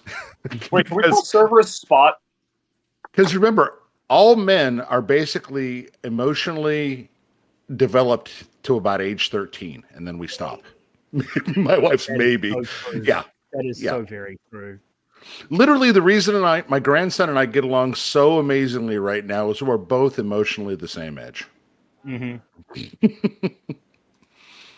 So I think society in general has lied to women, and I think it's extremely unfortunate. The whole girl boss thing has been the biggest lie they've ever perpetuated. It's the whole lie. I mean, listen, everything. Listen, if the biggest lie ever girl boss perpetuated was that you needed characteristics college to be successful. Yeah, but I mean, as far as to a gender, they have convinced women that, oh my God, you have to be a bitchy girl boss to win, and it's like, no, you don't. I want to hear what Metro has to say. Yes, please.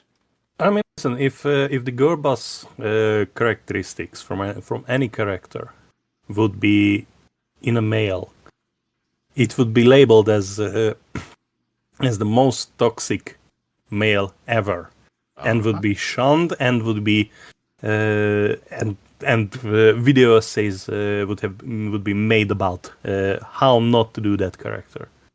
But since these characters have a vagina, they have built-in protection from criticism because they are female. Excuse me, sir. Do you know them well enough to say they have a vagina? You bigot. She's a woman. Oh God. Well, with a dick, you hardly are a woman. So. Oh God. So, I've been thinking about this while you people have been talking about fucking gender ideology. Yeah. God. Did y'all see that list? The creator list? Oh, the one that mentioned Gamza because he's back. Yeah, I remember. Wait, list what? There's the left or the right, one of them decided to compile a list of different YouTube or Warhammer creators and label them left-wing, centrist, or right-wing, using things like supports femme custodies, doesn't support femme custodies. Actually, the metric was woke, fence sitter, or anti-woke. That's right. Yeah, they wanted to have his own category. That woke list was insane. I mean, Jesus, they've got discourse minis on there. That woman is a. She's a fucking woman. Off the company. That's a woman. That's how she made her channel. See, this is what I mean, Metro. We don't really know. And then freaking Midwinter Minis. You know, I mean, you guys know how I feel about him. So he was on that actually. Discourse. Town hobbies. I wouldn't watch his shit to fucking if my life depended on it. Dude, even his dog or even his cat showed fucking him his ass. It was like, dude, look, cat ass. If you've seen that still image. I'm just saying, I don't like the idea of lists.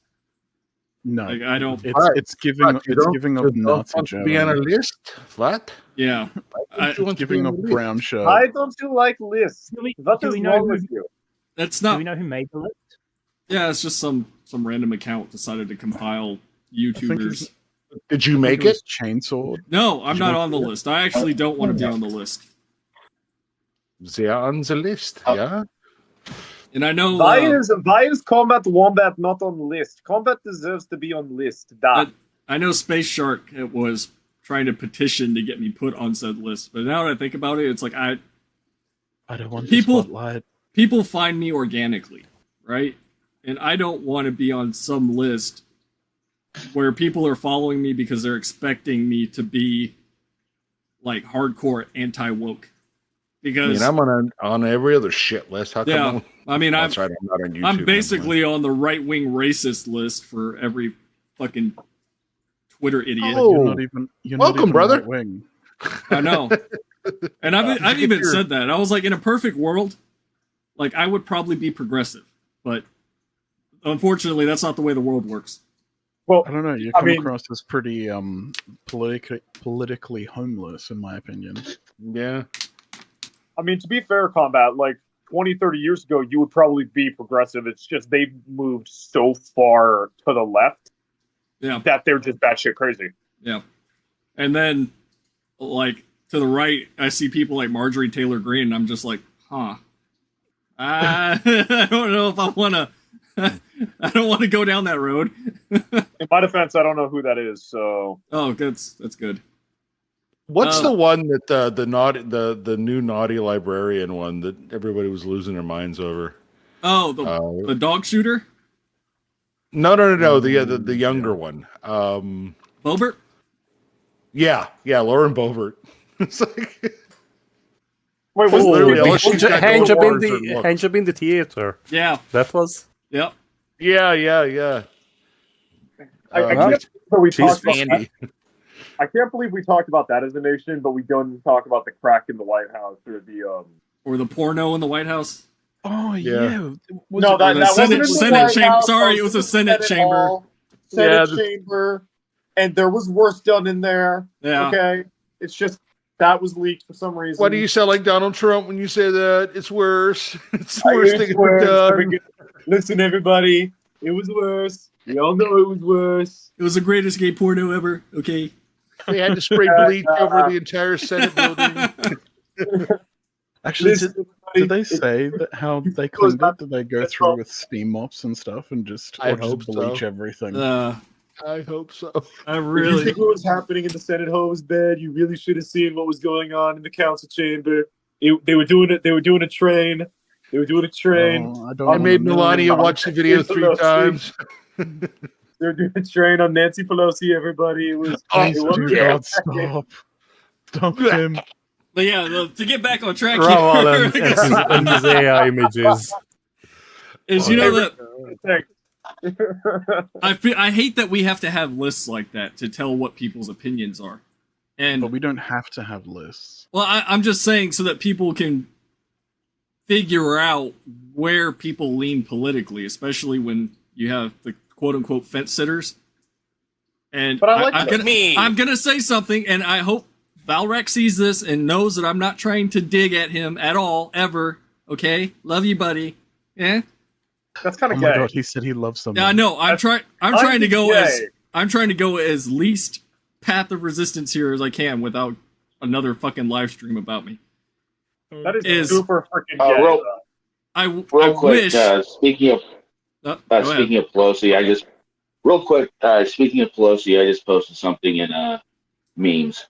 Oh, fun! I love no. I think I know what you posted. No, moving on. But I can appreciate the people that are the quote-unquote fence sitters that don't want to get involved in Jesus, going too far in either direction. You know what I mean? Yeah. Because please tell me that's from Rav. I'm not like that. Like, I give my opinion, and it's my genuine opinion. I don't try to sugarcoat it to where people are guessing how I feel about something. You know what I mean? Mm-hmm.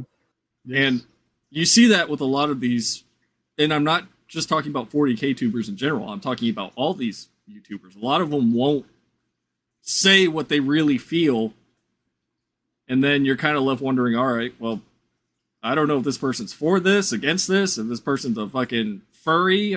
I mean, it's Oh, they pussyfoot around. yeah, and That I a furry get joke. yeah, kind of. Furries don't get rights. Like I get it. Like I understand it now because if you look at the comment sections on hell, just look at the comment section of my last YouTube video. It's like, do you really want to have to sort through all the bullshit of people talking shit just to find? I mean, don't get me wrong. On that video, for every one negative, there's at least 10 positive. But still, it gets to the point when you read all that shit and you're just like, the fuck, man. Like Metro said, everybody has an opinion, just like assholes, and a lot of them are assholes. So I get it. Like with me this week, though, all I said was stop blocking people, that don't deserve it. And, I've never been called piss baby so many times in my life. Okay, could somebody piss baby? Is that like some kind of weird fetish coming to light for these people, or what? No, Probably. Isn't that the sweet baby thing, right? No. No. It Everybody predates thinks that like even. baby. It I even got predates that. But I'm just curious what sort of fetish they're trying to cover up by calling other people that. Project, yeah. It's their they think it's an insult. It's implying that you're not mature. Well, according to my wife, I'm not. But anyway, mature. No. My thing was stop blocking people that don't deserve it. I don't want anybody to quit. You got people saying they're going to quit, and I don't want that to happen. And oh man, well, you used the wrong two. You should have used TOO, but you used TO. Oh my God, you're so illiterate. So Okay. Well, that's what again, I'm talking about. Don't they want us to leave? They want us gone. Yeah, they don't want us around. But Right? that's the same thing that I'm talking about on like when you make videos about certain topics. How you do have people like that, and they will sit there and fucking like stalk you until just to talk shit, right? Like I don't know. It's in my mind, it's unhinged. I think, Yeah. yeah, you're certainly right, but I think there's a lot of people with insecurities, where it's almost a power play. They've got nothing going on in their life that they need to start shit. They don't know how to interact with people normally, so this is the only way they feel like they can interact with. You know what I mean? It's actually No. really I mean, sad. Yeah, it's people Well, who okay. haven't been punched in the mouth. you Because- touched because- on an. I'm sorry. Go ahead. Because people who communicate like peace baby and whatnot haven't been punched in the mouth in real life, in face-to-face situation, when they no. behaved thusly. Because You're so nobody on point behaves that.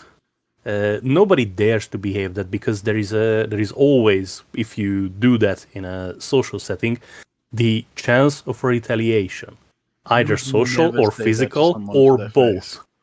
Oh, Yeah, no. They But wouldn't. since you are online, you can hide behind your avatar, hide behind your hide behind your head tag or whatever. it's And cowardice.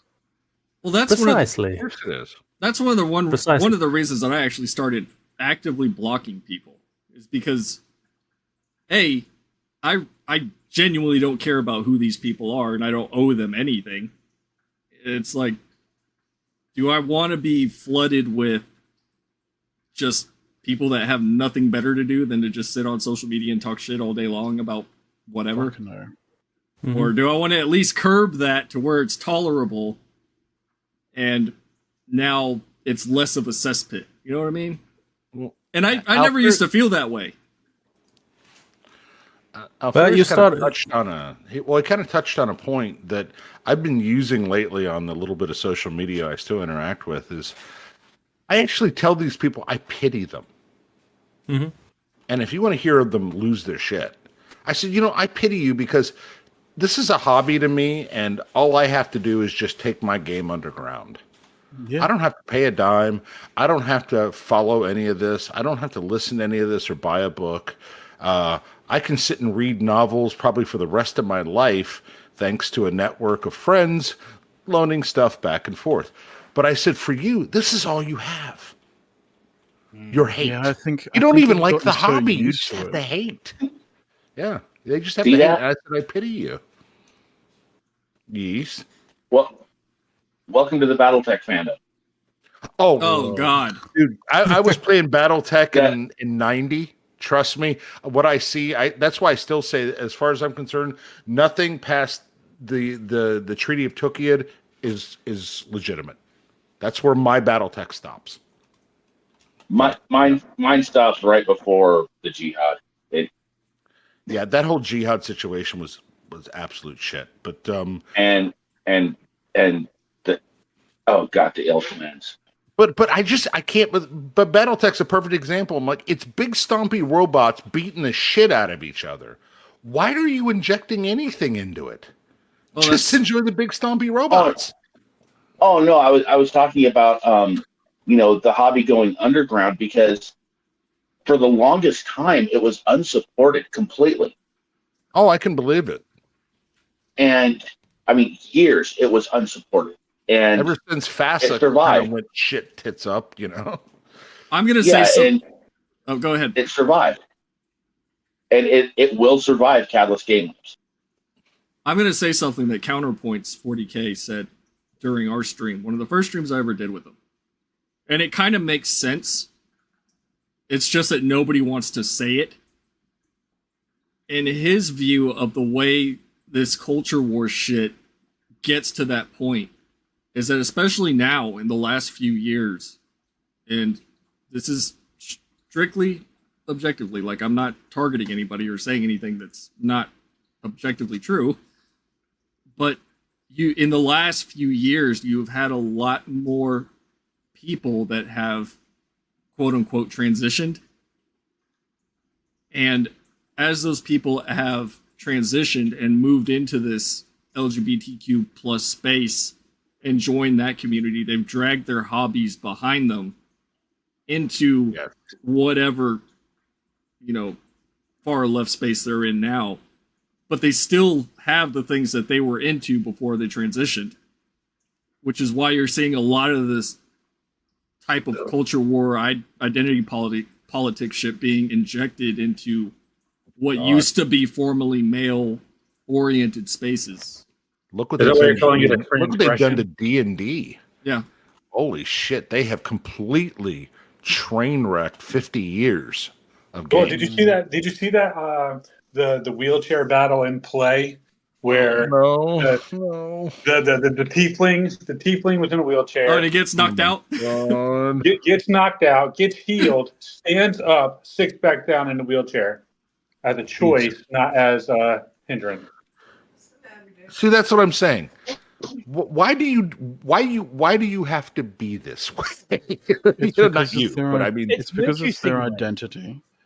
Once again, it's virtue signaling, right? I mean, as a dude who's had to spend 6 months in a wheelchair, I can honestly tell you, no person who is in a wheelchair wants to roleplay as a person in a fucking wheelchair. I had to spend 3 months, and I am glad you were out of that thing. That 3 months terrified me because I thought I was going to spend the rest of my life in that chair. Dude, I was in a boot for 10 weeks and fuck being in a wheelchair. This kind of reminds me of when I was younger. My mum turned to me and said, "Look, you're disabled. That's just how it is. But don't make it who you are. Don't make it your personality. Don't make it all that you are. You're more than your disability." Yeah, and but I think with a lot of these that's people, terrible. That is why I made that video about that guy that has cerebral palsy that likes dolls. I was like, if this guy, you can't barely understand a word he's saying, and he's making a video about something that he likes. I was like, what the fuck excuse do you have to sit there on social media all day crying about, oh, well, I'm disabled. So? Fucking do something. See, the thing is that a lot with these people, they have made it their personality. They've made it everything that they are. So, and that's why it's being injected into every hobby. Well, that's because they don't get it. They don't get attention for anything other than being that person. they're so vapid being and being the totally, token. they have no That's because- charisma, right? So it's like they It's role play because these they get things but lack charisma. It's because they get the ego stroke when they come out and they go, "Oh yeah, you know, like you're so brave, you're so brave," and it's that endorphin rush. It's just like, oh, Yep. people are praising me. So like, Jesus. yeah, The only rush I had when I came out was fucking fear. fucking a. It was different. It was different back in the day, though. Yeah, well, you know, I came out in the early 90s. Well, actually, I was forced to come out in the early 90s. I was outed. Jesus, and, Fucking you know, hey. Christ. I was 15 years old. Yeah, Oh, fuck that. You know, I was running in fear. I mean, I was lucky that I was like, 6'2", 6'3". But You know, still, I was captain of the first 11 fucking, at 15, captain of the first 11 fucking cricket team, right? So I had a bit of sway, but Jesus, I still had dudes fucking, I was watching my back the whole fucking time I was in high school, man. oh, you're still going to honestly. get clocked from imagine. behind. Yeah. Exactly. Well, it reminds me of. And that's, sorry. Oh, sorry. just Go ahead. quickly. Yeah, go ahead. Finish. That's another thing, right? And that actually leads on to a point that I was going to make before, right? You notice when these wokeoid lefties, when you say something to them, they never reply to you directly. They No. always quote it so that they can draw in their entire echo chamber, fucking It's a circle good the point. wagons movement. They never address the And topic that's where either. you get dogpiled, right? Because No. they don't reply to you directly. They get all of their friends to do it for you. Well, that's what happened to Marzana. Mm-hmm. Yeah, 100%. You know, she and I talk on and off through the weeks, and she all she wanted to do was vent her spleen on an issue, and suddenly all of these, and they're still trying to dogpile her, and it's kind of a, they literally are just like you said. That number one, they never address your point ever. Not directly, Usually no. because they They can't. do address it, but not directly. They generally Not address directly, it in a no. really shitty way. So Usually that with they personal so insults. that they can fire Yeah. up their friends, right? 100%. Yeah. Usually with Always personal insults. attacks. Yeah, I used to get all the time. I'd make a point. What's the 88 in your name for? What the fuck does that have to do with what we're talking about? Dog whistle. Yeah. The Well, funny thing remember, is, only dogs hear dog whistles. somebody added me to a list. It was like freaks, pervs, and cultists or something like that. And Irony. I spoke out about it a little bit. And then next thing you know, we're getting all these guys like, yeah, well, if you weren't a pervert, or if you weren't a kitty fucker, I was like, hey, let's compare search bars, and every single one of them fucking vanished. So Yeah, like I said, and they love What their a lists. fucking coincidence. Boy, they love their lists, don't they? But I can't remember what the point I was going to Well, make. I mean, I remember. Sorry to. Go ahead, Metro. I've got it. It's stuck, so it's not going anywhere. It's I'll not remember. okay. Because right now we are back to the list, and At least. lists multiple, and what I think is the most damaging factor of that woke anti-woke list is that not just that woke is a very subjective term and a very subjective terminology when it comes to grading something, but that fluid. it effectively tries to prepackage an opinion, and people are eating it up because that's easier than thinking for yourself. Yeah. That yes, it's funny to put a woke anti-woke list together and watch the bile start flowing because these people can't contain themselves. The bile must flow. Oh yes, yes, and you have to swim in it. But also, it's. I think it has to be in the same vein as the garlic bread heresy or something like that. Oh, make a where you joke can of take a piece of Yeah. it and make a joke of it, and not treat it as gospel, because I think that was the downfall of it. that Well, that that everybody was taking it too seriously, and yes, I think Goobertown gives me creepy vibes. I don't watch his Can't content, imagine why. and that's area of YouTube content creators that are effectively in the miniature space, Ninja, Maniac, and so on.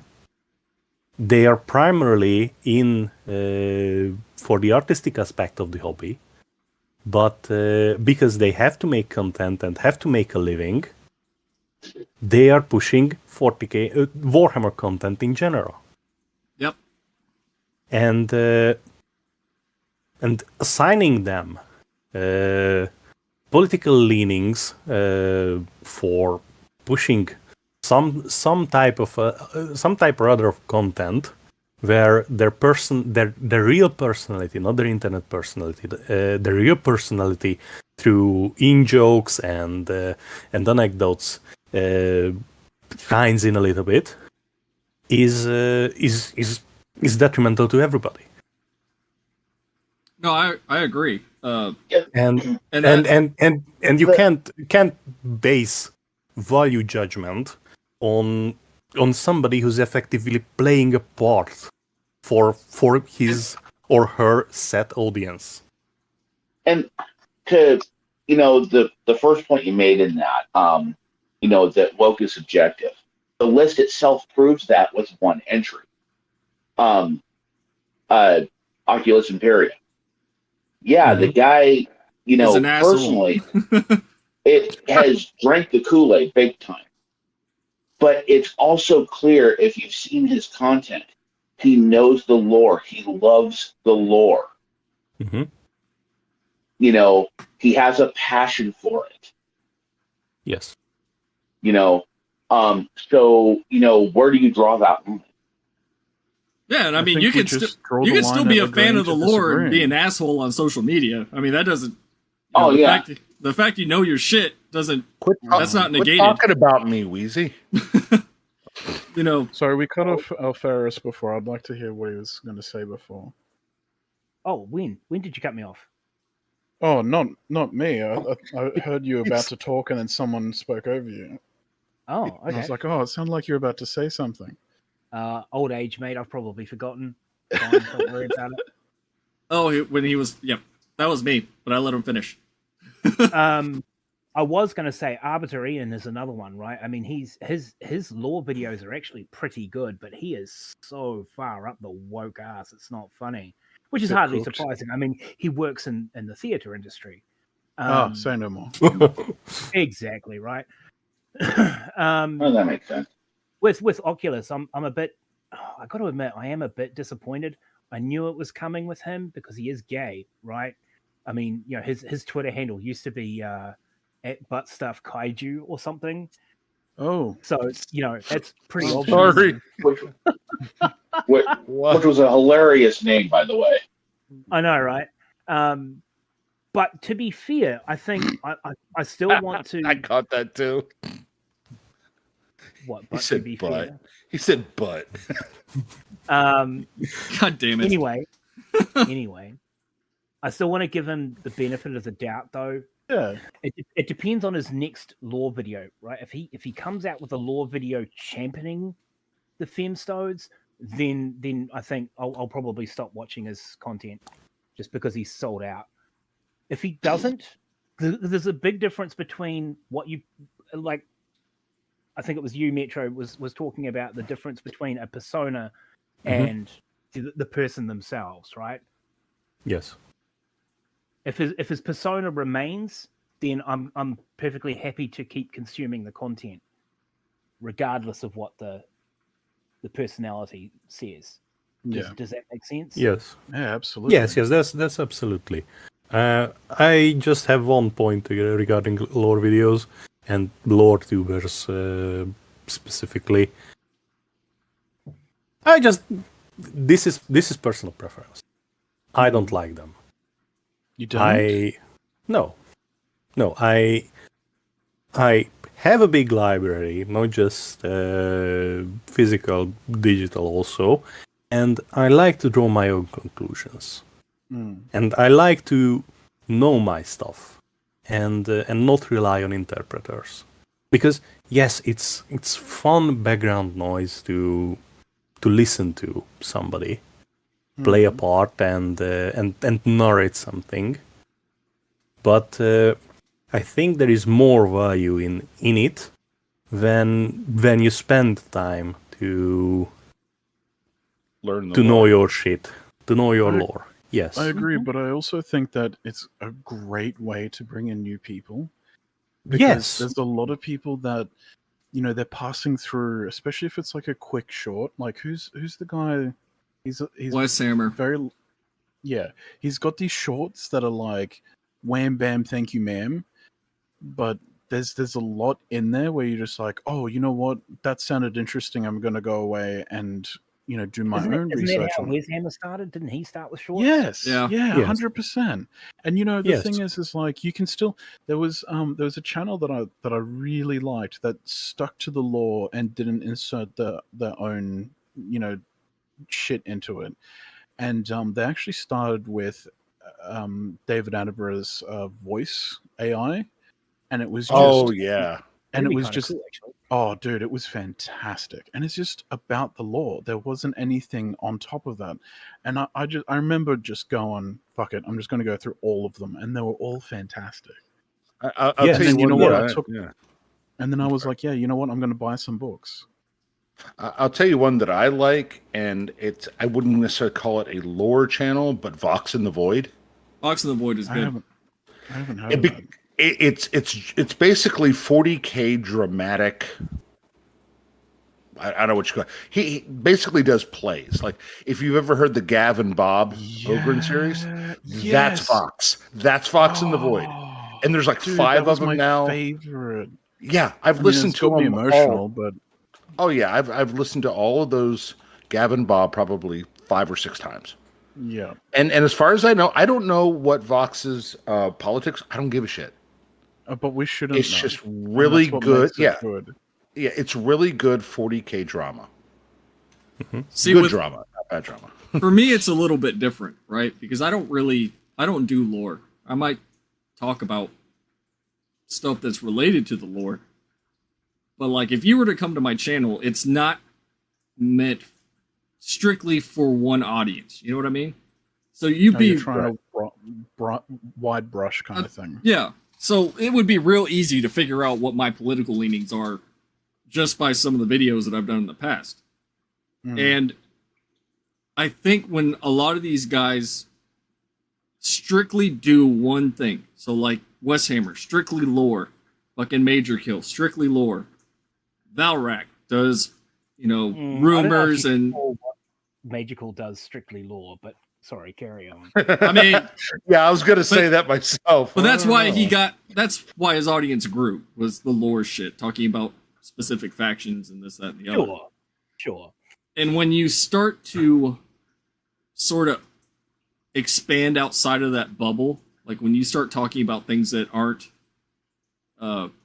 one-to-one, right? When you start giving your opinions and you start expanding on your own thoughts, Yeah, exactly. You start injecting your personal thoughts into the discussion.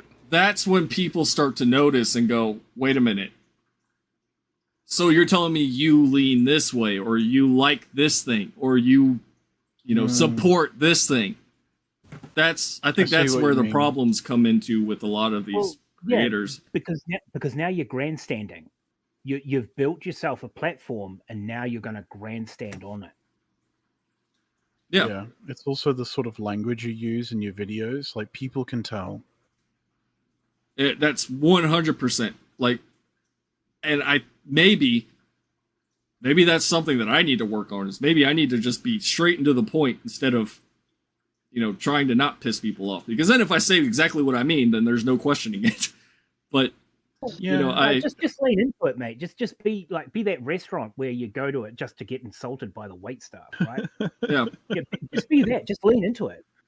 I think it's also one of those things too. When you're creating content, it's a relationship between you and the audience. And the thing is like you can go this is my intent. You don't have to tell the audience your intent, but you just go, here's the information, this is what I'm providing. And if the audience takes it a certain way, that's on them. If they get insulted by it, that's on them. That's not on you. Well, yeah, and I mean, there's no way you can fucking police, how people interpret anything. And it's, I don't know, it's a downside, but at the same time, at one point you just ignore it, right? Yep. Like I don't really care. There's actually quite a few content creators that have just completely gone, I don't look at the comment section anymore. I'm at that point. It's like I don't even bother. And even if the response is overwhelmingly positive, there's always going to be that one person that's trying to push your buttons. And that's how I used to be in the beginning was, I used to read every comment, respond to people and actually interact with the audience. But as I started doing more and more stuff that I know is inflammatory and I know people have strong opinions about, then there's no reason to do that because people are just going to be pissed off to be pissed off. Mm-hmm. Yep, 100%. But my original thing is what Alfarius was talking about is that I interact with more than a couple trans creators that up until now were, leftists, progressives. Mm-hmm. And it was funny because he mentioned, coming out, being forced to come out, is how they talk about stuff like this all the time. And one of the things is I remember this is them speaking, remembering when it was just, I just want to be included. Like, I just want to be treated like a normal person. And one of the things that one of them said was that now it feels like a step backwards because it's not about just being treated normal anymore. It's now I want to be treated specially. Like, I want special treatment. And now I want this. And now I want this. And now I want your space. And, it's interesting. To be fair, a lot of them are older, like my age. And they see what's happening. Kind of the same thing that we all see, where it just doesn't stop. Because this whole thing is, as we all know, it's about power. It's about more. I want more. I want more. I want more. And it just doesn't stop. Well, that's all they are. Yeah. Their ideology is their identity, and that's all they have. And, we see it coming into the hobby now. I mean, look at all the people that, like, they're never going to be happy with the state of the way things are with 40K. They're always going to want it to change. They're always going to want something different until it's unrecognizable. And then you have all the people like us that are like, wait a minute, this isn't 40K anymore. This is, happy, everybody loves each other, fucking Tyranids land.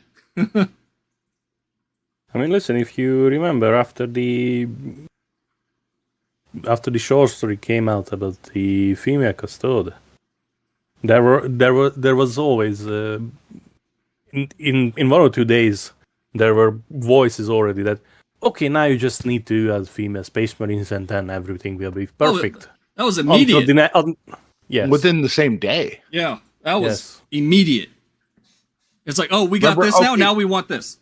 Oh, remember, all Sisters of Silence must now be confirmed as trans.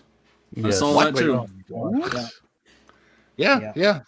It was. It's not a slippery slope. It's a fucking plunge off of a cliff. All right. Well, I'd say slip and slide, but because you can always face plant on it. But just tell me, is there a ball pit at the end, or is it just spikes? Spikes and fire. Yeah, but it's been more balls. It's a ball pit where all the balls are covered in Astroglide. Well, I was going to say it's like, rancid balls. It's a ball pit, but dildos. It's the Dashcon ball pit. God, I don't know what that means, but okay. Years ago, Tumblr had really fucked up where confession. Adriana Chechik broke her back. Oh, And Yeah. and they had a ball pit there, but it was basically an inflatable kiddie pool with a bunch of balls in it, and at one point somebody pissed in it. Ugh. okay. Charming. Internet historian did a video on Dash Cam. It was a Well, disaster. I don't know if I It's want to Twitch. know. No, Well, you it's don't. Twitch. But Oh yes, Adriana Chechik broke her back in a foam pit, not a ball pit. yeah, she jumped ass first into it. But it's Yes, broke her back, broke her career, but got so much money she can just stream now. like as I've told you guys before, it's like the state of the hobby and the way it is now. It's like you can't really say anything without people being at each other's throats now. You're right, that- because if you say one thing, someone else is going to be like, it's like that thing, what's that saying? It's like, you say you like pancakes and someone randomly comes in and goes, what, so you don't like waffles? What's wrong with you? Yep. And that's why I was saying I can understand why the people on that quote-unquote fence sitter list don't want to say anything. Because unless you're prepared to back up, your stance, then it's just better to say nothing at all. And it's getting worse than that because now it's starting to get to the point of you say, you like pancakes, and somebody else would go, what, so you don't like hot dogs? Yeah, they're What's not wrong even, with you? they're not even in the same like category. It's because you're a bigot. What? Yeah. Yeah, what are you? What are you, racist? I do like the fact that one guy, the one that was going off on his Sephiroth rant about how like we're entering a brand new day and we're gonna leave you behind and this, that, and the other. I said something along the lines of, "Oh, this is making me want to be a racist, misogynistic bigot because of people like this," and that was the guy's example of me being a fascist. Me being hyperbolic. They're going to leave us behind, and I'm like I said, I'm on Facebook saying, okay, you're going to replace all of us financially. How are you going to do that? Well, how much do you really spend? I'm like, okay, I can name 3 people off the top of my head that probably spend the gross national product of a small country on this hobby. Okay? You're not going to just replace us. And if you think you're going to get a bunch of normies because of a TV show, they're going to come in, they're going to maybe buy a Joy Toy, they're going to buy a Funko, and then they're gone. This is going to be Marvel all over again. Speaking of which, those books, those codexes, they're still sitting on the shelf. Like, I can't remember a time going back, like when I used to go to a GW store and being like, oh, I can't actually get a codex, like a Space Wolves codex. Oh, I can't get this codex because they're just sold out. Oh, I can't get this book, this novel, because it's sold out. But you can, like, I've got a local store very close to me. If I go down to the shopping center, Chermside, it's like, okay, cool. It's just a whole store filled, and it's a warehouse. Well, I went into my local store earlier to go pick up my free mini, and they still had those boxes there. Chock-a-block? That's crazy. Yeah. What were there was supposedly, like I said, between the codexes, I think it was, with the wrong language in the middle. Supposedly there was a box set that just got released that was all screwed up too. Like the screws were all messed up or something. But I mean, it's like, okay, Warhammer, you want to, try to, you think you're going to win something by being, showing how morally right you are, and you're still fucking basic shit up after this many years. So slack. It is, yeah. And it's like, and like I said, they keep going, yeah, well, what are you going to do? You going to quit? No, we're not going to quit. We're just not going to pay anymore. Yeah, I mean, I've seen a bunch of people. I mean, listen, I think all of us have so much unpainted plastic and metal that if we paint one mini a day, and I think all of us paint slower than that, we can go for years without ending the college. I did a Storm Raven in 3 hours, from box to finished. Speak for yourself, brother. I mean, if I read one novel a week, I can't even imagine how many years worth of books I have backlogged to read. So, yeah, go ahead, man. Just an update on Games Yeah. Workshop stock. They They have shut back up again. no. In the last 6 months, GW stock has never dipped below 120. What is it now? 118. They have been consistent, either 120 or above, for the last 6 months. And this is the first time it's dipped below that. Yeah, And that may not sound like much, but when you're into stocks finances, that is a big concern. Yeah, Well, I'm just looking at the European numbers. 111 euro 50 cents, and from the last 6 months, down 4.5%. This is the lowest it's been in a year. 388. Yeah. 388. Yikes. Yeah, it's. Tell you what, I'm glad I don't have stocks in GW anymore. Neither Year does their over CFO. year below. No, she still does. She's still got a third. Yeah, she's still got. And I love, but she's still keeping hold of some just in case the series goes off. well, this is one of my favorite Cope moments, and I had some guy going, I guess you don't quite understand business well enough to understand it. She made this decision last January. I said, do you know how long ago they sent this codex to the printers? Oh, easily last year. Like, Months, last year, probably mid-year. Probably June. Yeah, probably June. Yeah. Yes.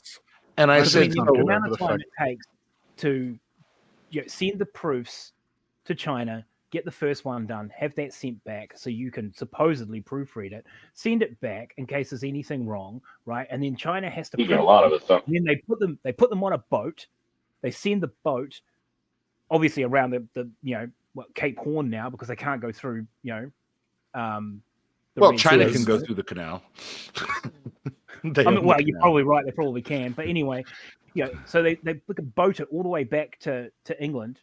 It gets repackaged. So they get shrink wrapped and then repackaged and whatever. And then they're put into boxes to be sent out to Europe and America and Australia. It's retarded. It's absolutely that's what I said. I said she knew this last year. She knew what was coming last year, and got out with the getting's good. And I said, as far as my knowledge about business, I said, you seem to think your business knowledge comes from, do you need fries with that? I said, because if you can't understand basic fucking supply chain, go back to whatever shit job you have. I still can't get over the fact that you had someone go, well, actually. Oh, dude, I mean, this guy's like trying to explain this to me, and I'm like, okay, I literally deal with supply chain issues every fucking day on my job. Yeah, Please don't try to explain what it takes to get something from order to delivery. Just don't. Yeah. I mean, my favorite are the Disney shields that are saying Disney is not broke. Disney is not broke. No, Disney isn't broke. They just lost 1/3 of the market capitalization, and for the last 2 years, every consecutive quarter showed less and less profit, and all of them were in the red. So they are not broke. They are just going there. For the old timers listening, just remember Kevin Bacon at the end of Animal House. All is well. All is well. That is where these companies are right now. I mean, yeah, and who keeps dropping in and out? Why do I see this thing changing? I don't know. I keep hearing somebody drop in and out. So I knew that we Buttplug has audio issues. Oh, okay. I was just trying to figure out. I was like, why does my screen keep changing? But I mean, and again, it's not going to happen overnight. It could take years. But the more we hold off, the more people are going, you know what? I'm not leaving the hobby. I'm just not paying for it anymore. Well, that's. I mean, listen, I'm not into American comics because they're not really available. When I was growing up, they weren't really available. and I didn't have the funds, and now they are shit. Now anyway, yeah. But I remember when I was interested, checking numbers about copies sold and runs effectively cancelled. And in the North American comics market, now they keep series running with numbers that in the 90s and the early 2000s would have seen them cancelled. Yeah, they've had to lower their standards. Yes, and what I'm hearing from everywhere, those who are in it for the back issues, not the new That's ones. me. Yep. So if you don't like my politics, don't buy my book. Well, Yeah, the market has spoken. That was The market daughter, has spoken. That was the chick that did Daughter of Starfire. Yeah, Yep. No, I'm not Starfire. Yeah, it was And made her a little fire plug. self-insert. No. This was, I think, Kelly Sue DeConnick. The I Am Not Starfire was an Asian chick. Well, Fuck. it was all they were all doesn't shit. doesn't matter, but all of them look the same, have the same politics, and they are each other's carbon copy. So. Yeah. I mean, I'm not saying that I personally am part of a very small a network of people that have been exchanging books back and forth.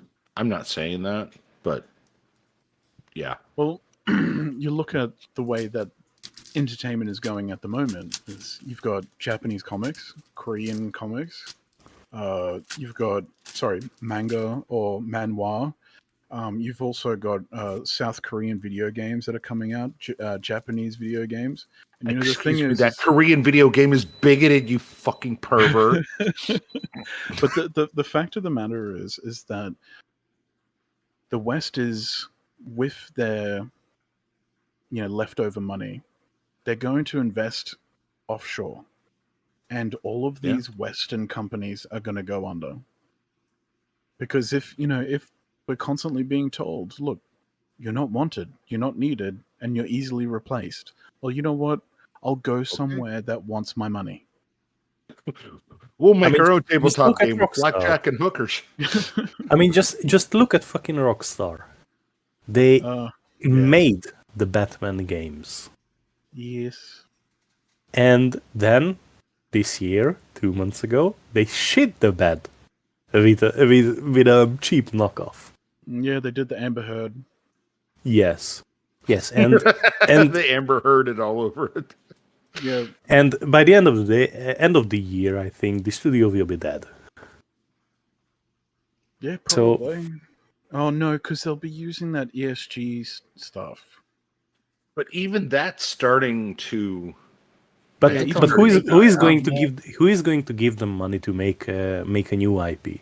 The ESG funds are drying up.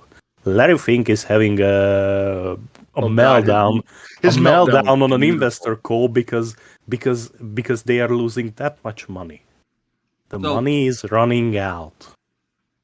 Yeah. What did I see the other day? The BlackRock CEO. Precisely. Having a big moan and a cry because he is losing money.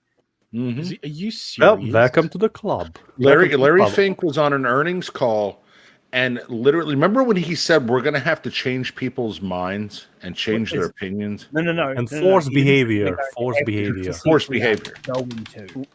Wheezy's was trying to say something. No, I wanted to. Trilar in the chat said, "What happens if the boycott is focused only on the custodies?"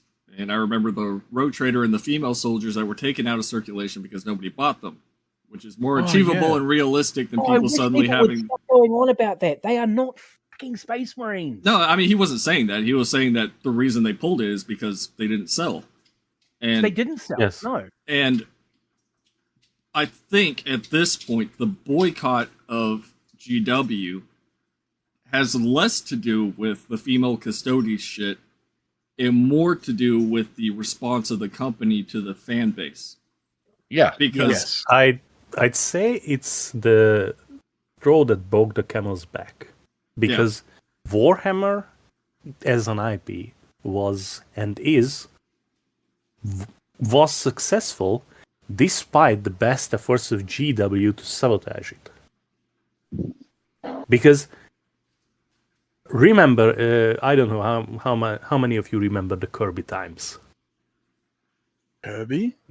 Kirby, the previous CEO before round 3. Oh yes, yeah. No, Jack Kirby, yes. Yeah. Or something like that. Kirby, asshole. Yes, Jack Kirby. Yes. No communication, no forewarning about releases, no news at all.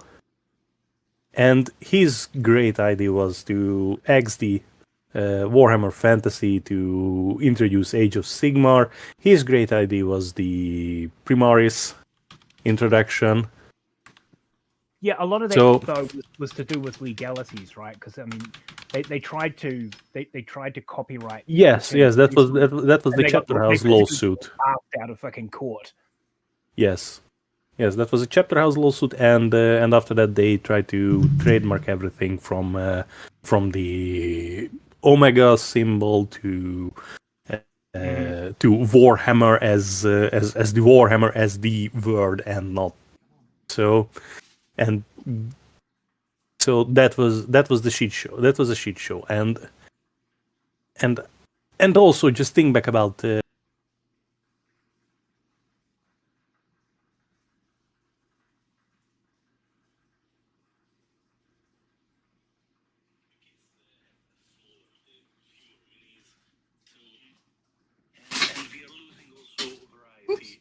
kids, because now the majority of the kids are Monopoles minis. Yeah, you can't just mix and match them. Oh. And also the bloat we have with the Space Marines and the supply issues we have. So this that they effectively come out and say, yeah, the lore that we have been building for the past 40 years and for which the dedicated fanbase have been paying out through the nose to scalpers to get the limited edition books that we couldn't be arsed to make print on demand or something like that, and the god-awful website we made now is just all of them culminated into one another, and we have a giant shit show. And just remember, all of this is because you hate women. Yes, precisely, because the company because this company would be able to run a whorehouse into the ground. So, what, you like women? Right. So we'll hire some men. But no, precisely. This is all happening because we hate women. All of us. We all hate women in our game, despite. Despite all the women that are already going, that's my wife. She's so sick of hearing about this shit. It's not even funny. Jeez. But she's like, "Oh, you hate women, huh?" Yeah, especially in my game. And it's like we could all name dozens of female characters off the tops of our heads, full armies, everything else. But remember, the entire thing they have to go with is you don't want women. I mean, the articles that were written by places like the Mary Sue. And places like that are like, oh, well, you neckbeards don't like women in your game. It's like, what? Oh, yeah, the fucking Bell of Lost Souls. Bell went right for it, didn't they? Oh man, that was terrible. And the other one I heard, I don't know if it's overly recent, but it's that Gamer magazine. I can't remember exactly what it was. PC Gamer. No, it wasn't PC Gamer, but it was the same magazine that did. They did do a female Space Marine article a few months back. But anyway, this guy, he's going on about how, Warhammer spaces are not safe for the LGBTQ community. Oh, yes. Warhammer's not going to be completely inclusive until it is safe. And GW needs to make it safe for LGBTQ. Dude, I've been gay for 46 fucking years, right? I've never had a fucking problem in a Warhammer space. I've never seen women have problem in Warhammer space. The ones that are interested, right? They come in, they play, everybody treats them perfectly. I mean, Jesus, let's face it, right? So some of the dudes that play this game are kind of bashful and get all shy and don't say anything to them. Maybe that's what they're feeling about when they feel excluded. Oh But yeah, they're they not don't Well, have okay, remember- really excluded. No one has ever said, "Ooh, girls, no, go away." What are we, 5? Are you fucking okay. retarded? Did you see I the mean, article about the yes. girl that wrote that she went into a GW store when she was 15 and the guy was an asshole in the store? And first of all, that's the GW experience right there. But that Are she's we like, talking I like was an actual Games Workshop store? Like a proper Yeah. brick and mortar well, one? that's what she Yeah. yeah, she's like, I went in there and they asked me all these questions, and then the guy said, if you don't really know what you want, come back when you do, and turned no. and walked away. And I No, no. left for 9 years. No. She said that it was like every other time. She brought up the whole. She got shit tested. It's like and she brought up the whole. Oh, it's like when you say, "Oh, I like a band" or "I like a video game," and then the person Yeah. goes, "Oh yeah, name 5 books" or something like that. And it's just like, look, we're just gonna have to trust that what she said was accurate, or she could have just misinterpreted the whole interaction in general. Dude could have been having a really bad day. We don't know. Maybe his dog died. We Store don't could have been know. busy as hell. We just Yeah, it don't could have know. been Yeah, but and I anything. think and you don't need don't to- forget, GW runs the store as a one-person operation, Right. Right. so I bet because you they are anything saving that costs there. it was a misinterpretation because the store staff have a very particular script that they have to go by. Mm. Hi, how you doing? What are you into? What are you looking for today? What do you Yeah. do with this stuff? Do you need these? Because they're trying to upsell you for every little thing, Sure. from paints to Mhm. tools to You know what? models. Now that you to mention it, books. yeah. They Yeah. have to go through this list, right? That is their job to do that. You're And if she totally thinks it's right. being purity tested because of that, then that's just fucking dumb. She's Yeah, just he was trying misinterpreting to he was trying to narrow it down to help her to be like, Mhm. okay, well, this is what we have over here. But instead, she just crumbled. There's a guy on YouTube called Northern Exile, and his politics or opinion aside, he is a former GW employee, and Mhm. his entire channel is basically always seems to end up in talking about the shitty way they train salespeople at their Mhm. stores. And again, I'm professionally in sales. If I ever treated any of my customers like GW treats theirs, well, I wouldn't have any fucking customers. Let's put it that way. No. But yeah, it is. It's literally a checkbox of stupid questions Mhm. to drill down and find out what can they sell you that's the most expensive thing and get you the fuck out of the store. Yeah, Basically, yes. It's Like, you're not even yeah. allowed to play games in the store anymore. No, No. no, he brings that You up. just walk into the store with your own army and play a game. The only time you're allowed to play a game in the store now, because their stores are so tiny now, It's like a is trainer if game, you're playing an isn't it? intro game. Yeah, That's yeah. it. They're only allowed to play intro games. It's so dumb. I didn't It know is any so of that till I started listening to his videos, and I'm going, "Oh my god, who the fuck came up with this sales system?" I mean, it's like, Well, and then the they thing talk is- about managers that deviate from the system, and even if they end up in the black, they still get in trouble. Mhm. but it's a very old way of retail selling. Like, for example, working in retail, like clothing department and stuff like that. The biggest thing that you would do is, oh, what can I help you with today? Are you looking for some jeans or something? And then you go get them like 3 different types of pairs of jeans, and then you go, what would go great with those jeans? Mm-hmm. This belt. And then you give them a black belt and a brown belt. But that's what GW does. They go, oh, what are you looking for? Oh, you don't know? Well, here's a starter box. And then you go, what would go really well? Here's some paintbrushes. Here's some paints. Here's some, and then, they just overload you with all of this stuff. And that's exactly what they're taught, because they want, the people Dude. that work there to upsell. I remember back in the day, I know I sound old, right? You really don't. back in fourth edition, when fourth edition launched. Oh my and it god, was you fucking antique.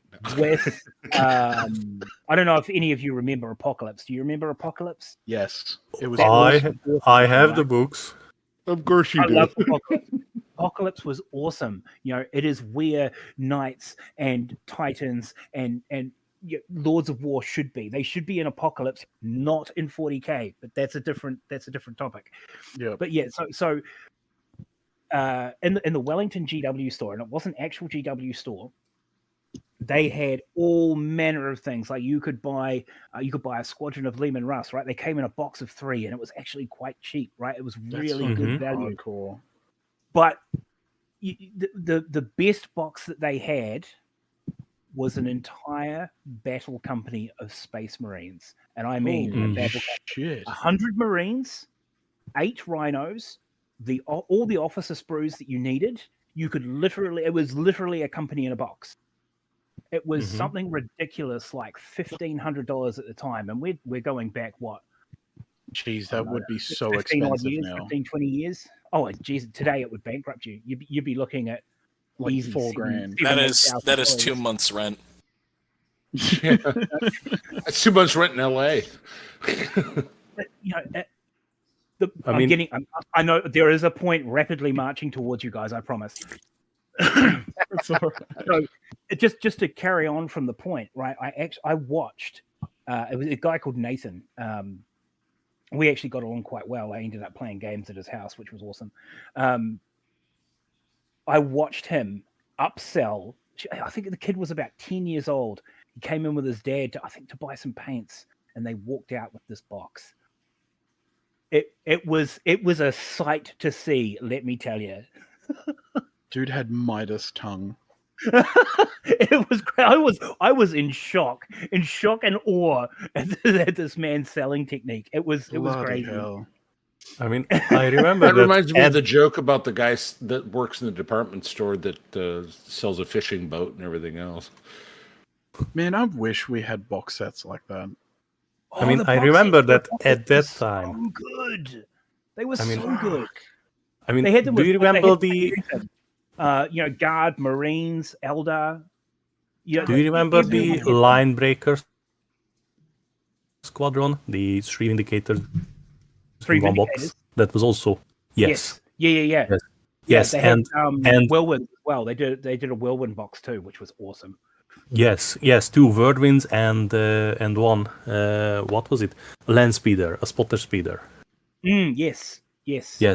And at that time there was also an ad continuously running in White Dwarf that if you want to buy the complete Ultramarines chapter, reach out because it can be done.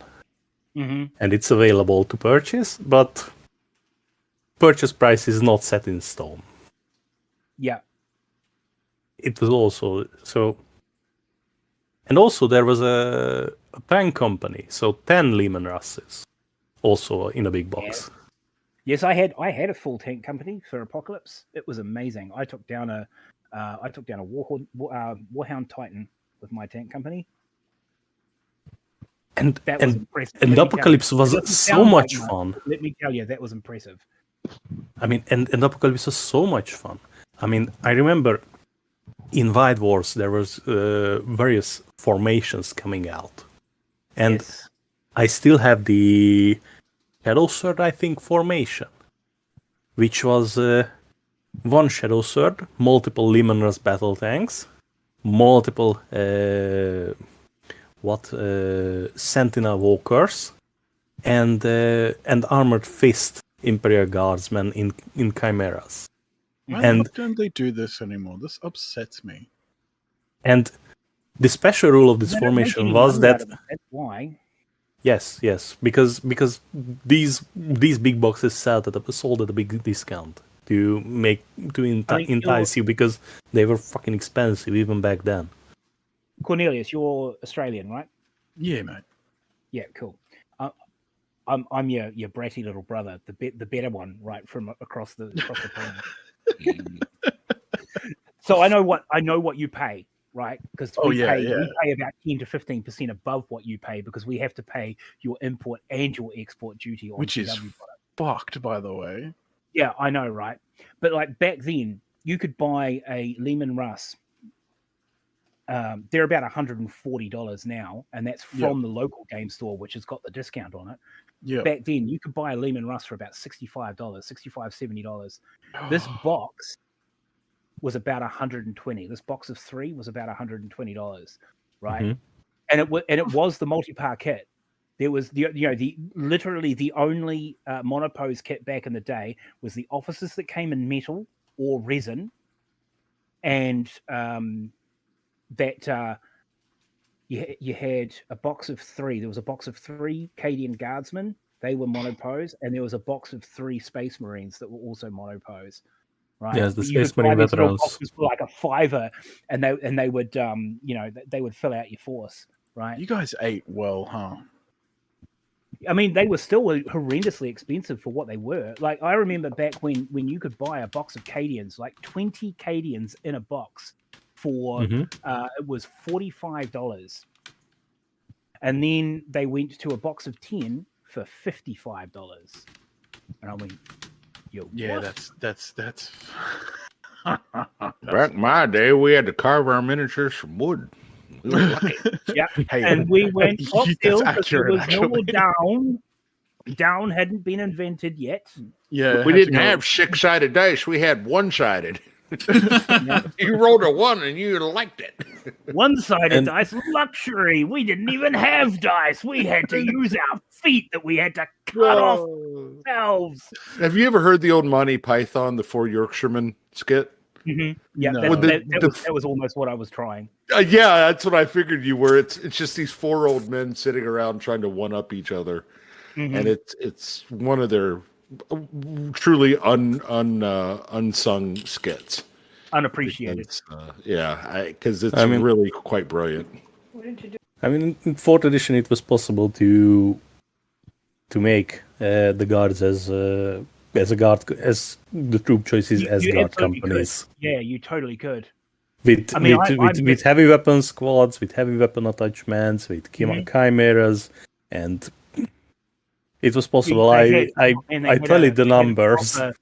They had a proper artillery detachment too. You could have like I think it was nine basilisks. I can't remember what the HQ one was because those It's detachments a always Griffon came in bombard, a Griffon, They still had not that a in the Griffon. 90s. But oh my god, it was so good. Back when you could run your Lehman Russ's squadrons. Oh god, that was good. You know, one heavy they ever support change choice, squadron of 3. That was mint. Yes, and they had the lumbering behemoth rules, so move and shoot everything. There's only one way to sum this up. Fucking nerds. I mean, listen, that was the time when GW made meaningful supplements like Cities of Death, like Planet Strike. Yep. And they mixed up the force organization chart. They created new scenarios, and it wasn't just okay, hold these 3 points and melee in the middle. It was do this, blow up that, hold this position. It was really interesting and really good, and since then it's just by the numbers game, I think. Yeah, it's just been watered down and again and again and again and again. It's like playing, I don't know, you might as well be playing fucking Talisman now. I mean, I was look gonna what say it's like Magic the Gathering. It's pay to win. look what I mean, they just it was did with always- Age of Sigmar. Yeah. I mean, in some aspect, Warhammer 40k was always pay to win, because What? Yeah, absolutely. the latest codex that came out was always the strongest. I mean, I remember when the 5th edition Blood Angel codex came out, and they could drop strike a Land Raider, and everybody was like, "Fuck you." I love that so much. Okay, so I mean, my memories for back then. Again, I will be the first to admit, I was playing Beer and Pretzels 40K back then, and this would have been Rogue Trader. I bet you were one of those guys like out in the middle of the desert using sprockets and fucking nuts and bolts. To play That's actually how Warhammer. we played BattleTech. Yeah, we I'm had not one set of surprised. rules, photocopy set, and we used nuts, bolts. We actually were in the middle of a lance on lance fight and had a dung beetle walk into the middle of our battlefield, and both lances turned, and I had to come up with rules for the dung beetle immediately, and they went on the attack. For democracy. But we're just literally. But I just remember the game being very fast, very fluid, and we had a lot of tabletop, home tabletop rules. But still, I just remember this fast, fluid game. It lent itself to that, right? I mean, it was Warhammer 40K, right, has been destroyed by two things: political ideology, which is it has always had, but it hadn't been to the forefront until the recent nonsense. And the other thing is tournaments, because tournaments make the GW the most money. They are constantly recycling their armies, right? Constantly buying different armies. So GW has pandered to the tournament scene over and over and over again, and it's become a weaker and weaker and weaker game, right? I remember, back in 4th, 5th, 6th edition, where you had to actually think about what you were doing, right? You had to position your dudes so that the least effect to your enemy, right? Because Jesus, God Emperor forbid that demon prince rocking, deep striking in behind your tank where its armor was weakest, and one hit took it out. You had to think. You had armor facings, you had firing arcs. It was a proper game back then. A proper Talking game. about strategy. Absolutely. Now it doesn't matter. You can have your tank with its ass facing the enemy, and you can still shoot with all your guns, even the ones pointing forward, which is just weird. Doesn't make any sense. It does not Makes make any zero sense. Well, and that's what I'm saying is that I've watched some of the videos and recreations of tournament play, and even some live action, live in like a game store, and it just looks fucking ponderous and slow and awkward. And at first I thought it was okay, maybe the players are new, blah blah blah, they don't know the rules. But then I watch a tournament, and it's like watching people do their taxes. Yeah, all the tournament play is all about making the most points you can while not engaging the enemy. I will say, 5 turns and beat your enemy on points, right? That's what it's all about. It's not proper wargaming. It's not proper playing. There's a channel that I watch called Play on Tabletop. Yes. I like watching their streams when they're playing, 2v2s and 1v1s. But that's because characters come on. That's because they enjoy playing, right? So they make it. They're narrative players. Yeah, they make it interesting. They make it fun. Yes, I mean, just look at the net list that are going around. How many supposed characters and HQ choices are in there? I mean, back in 4th and 5th edition, the force organization chart was set in stone. You had to have 1 HQ, 2 troops minimum, and maximum you can have 2 HQ, 6 troop, 3 elite, 3 fast attack, 3 heavy support. Yeah. And some armies or some characters had ways to modify these, but they had also drawbacks. So, for example, 4th edition Space Marine Codex, you could make a custom chapter that had a special rule, for example, Wisdom of the Ancients, that would allow you to field dreadnoughts as I think heavy support also. But I don't know what was the drawback. But there was also rules that for example limited the number of the elite choices. for because you had to choose drawbacks and had to choose positive advantages. I just realized was this back when the witch hunters were a thing? Yes.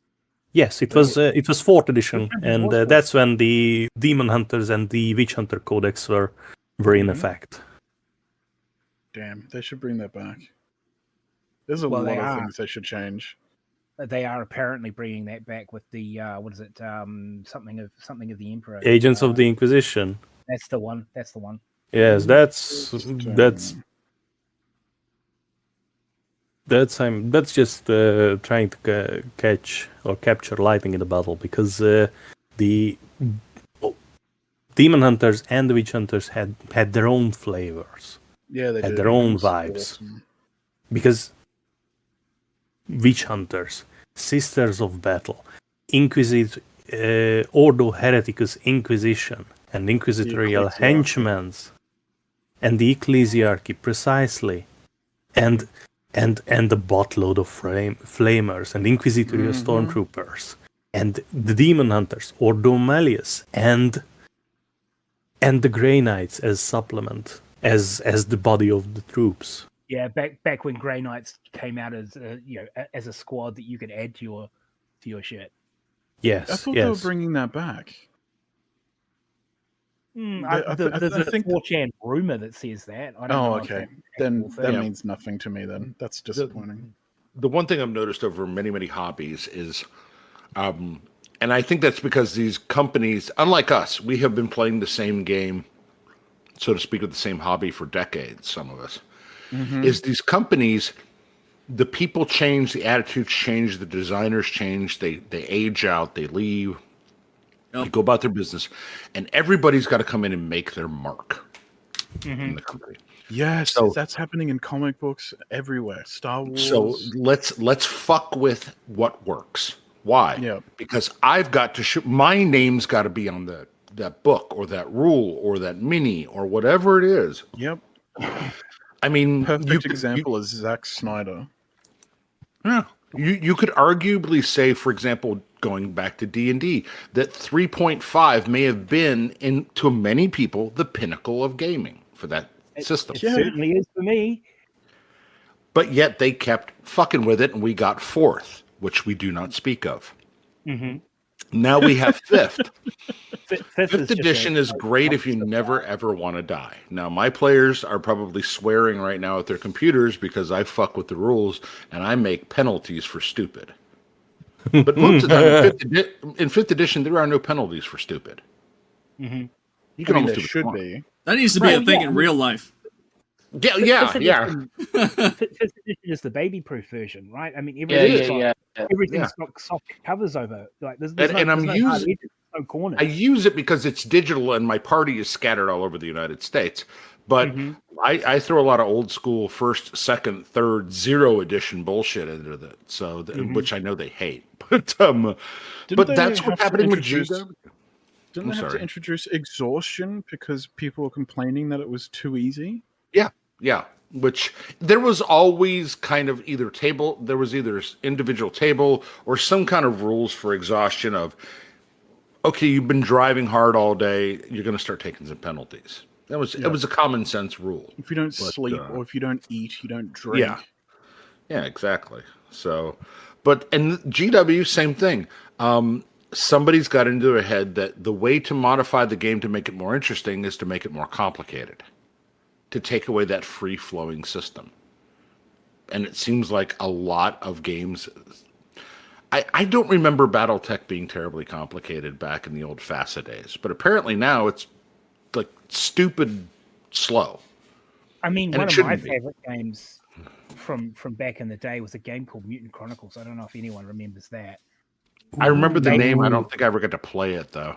They had it was a role-playing game, which was awesome. It was all based off absolute capitalism and corporations and shit.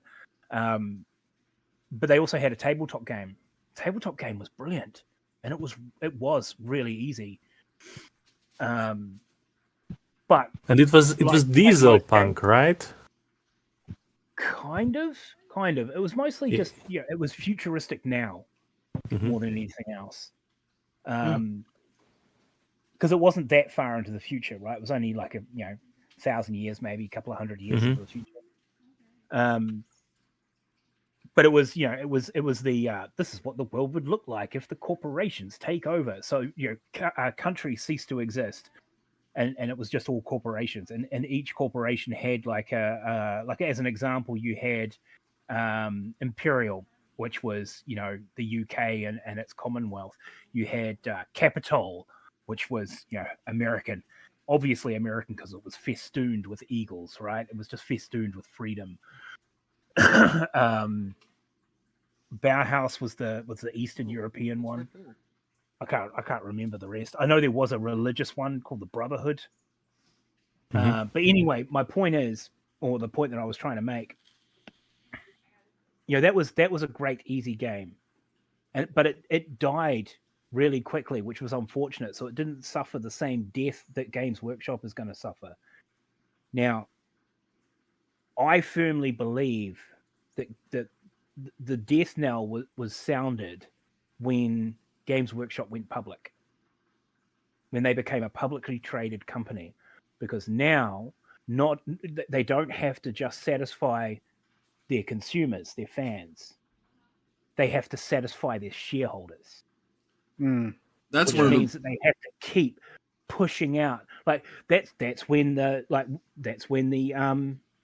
editions started coming on a regular 3-year basis. I mean, back in the day, you could go for 5-6 years without a new edition, and you were lucky. You were lucky if your faction got a codex that edition. They could still do that. Just don't change the rules so much. But they have to show they're doing they something. Have to, though. They have to keep changing the rules because they need you to change your armies. They need you to keep buying more product because that's how they satisfy their shareholders and their shareholder prices and what have you. They have to keep you purchasing. The big stockholders do not play the game. Oh, the stockholders don't give a flying fuck about it. They don't give a fuck about the game. Yeah, it's literally, this is the don't ask questions, just consume product and get excited for next product. Yeah, but they could just keep it simple, stupid, and just be like, no, look, here's the game. Occasionally, we'll start releasing new minis and stuff like that, and we'll release new cards and rules for those minis. They have to make you change those minis. It's not an optional, hey, here's a new set of Sisters of Battle. They look cooler. We redid them, blah, blah, blah. You have to rebuild your army every edition. The prime example is Primaris. Stormcast. No, Stormcast is the prime example. Oh, yeah. How much of your Stormcast army can you use in the next edition? None. Well, you have to fly them all again. Yeah. It was perfect example, like 52 miniatures. He's I think he's Swedish. He's like a YouTuber, and he's been putting these Stormcasters together for like the longest time, and he's just released a video saying, "Oh, is that hey, look, Miniac?" No, not Miniac. It's another guy. He's softly spoken. This guy, and it's called 52 miniatures, and he's basically going, look, all of my miniatures are now useless. It's like, that would be devastating. Like, it's the same people with that we were talking about on a previous stream with all the people that had was it Beastman miniatures? Yep. You can't use them anymore. But you can't use them in Age of Sigmar. So they're forcing you into going back to Old World because Beastmen are going over to Old World. Okay. But I haven't seen an update for the Elder or the Dark Elder in forever. Oh Jesus, that's the meme, isn't it? Warp Spiders, the same model for 30 years, and they are. Like, give me a fucking break. Okay, but this is what I mean. This is what the fandom must learn. They have to learn what other tabletop fandoms have learned. Deal with what you have. Yeah. Play what you have. Yep. Don't give the fuckers an inch. And that's what you have to learn. Yeah. Oh my God, So I need a things new like- model. Why do you need a new model? Why do you need new rules? You don't like the new rules. Well, that You was keep waiting for them to get better. They're not gonna fucking get better. that's why I was They're gonna- surprised with all these people with the female custodies thing that were like, "Oh, I need to buy custodies now. I need to go buy the new codex. I need to buy it. Buy Because buy." they've conditioned. You've been conditioned. Pavlov's fucking dog Yeah. to run out and buy the thing, whatever that thing. Have you seen the meme of the thing where the guy holds the thing up and he says, "I have created the thing," Yeah.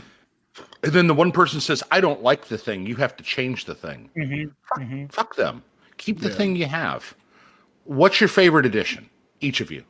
Say it out loud or don't. Fifth. Then play fifth. Fifth. Find people that'll play Before fifth. Necron I want to say, rework. yeah, I want to say fifth, but I'm probably pushing towards sixth. I think. But I was going to say 7. But put it on Tabletop Simulator. If your only Oh, players are Jesus. somewhere else, put it on Seventh is Tabletop a- Simulator. See, Dude, the thing we is just like I Yeah. will reward the company by buying their stuff if they release stuff that I want. Like for example, I have been wanting Kriegsman for forever, and then they were like, "Oh, hey, we're releasing." Look, I don't like that they were released as a kill team box, but Oh, I I don't hate fucking that. care. I hate it. It is such a shitty fucking marketing technique. I hate it. But I got my plastic Kriegsman. Mm-hmm.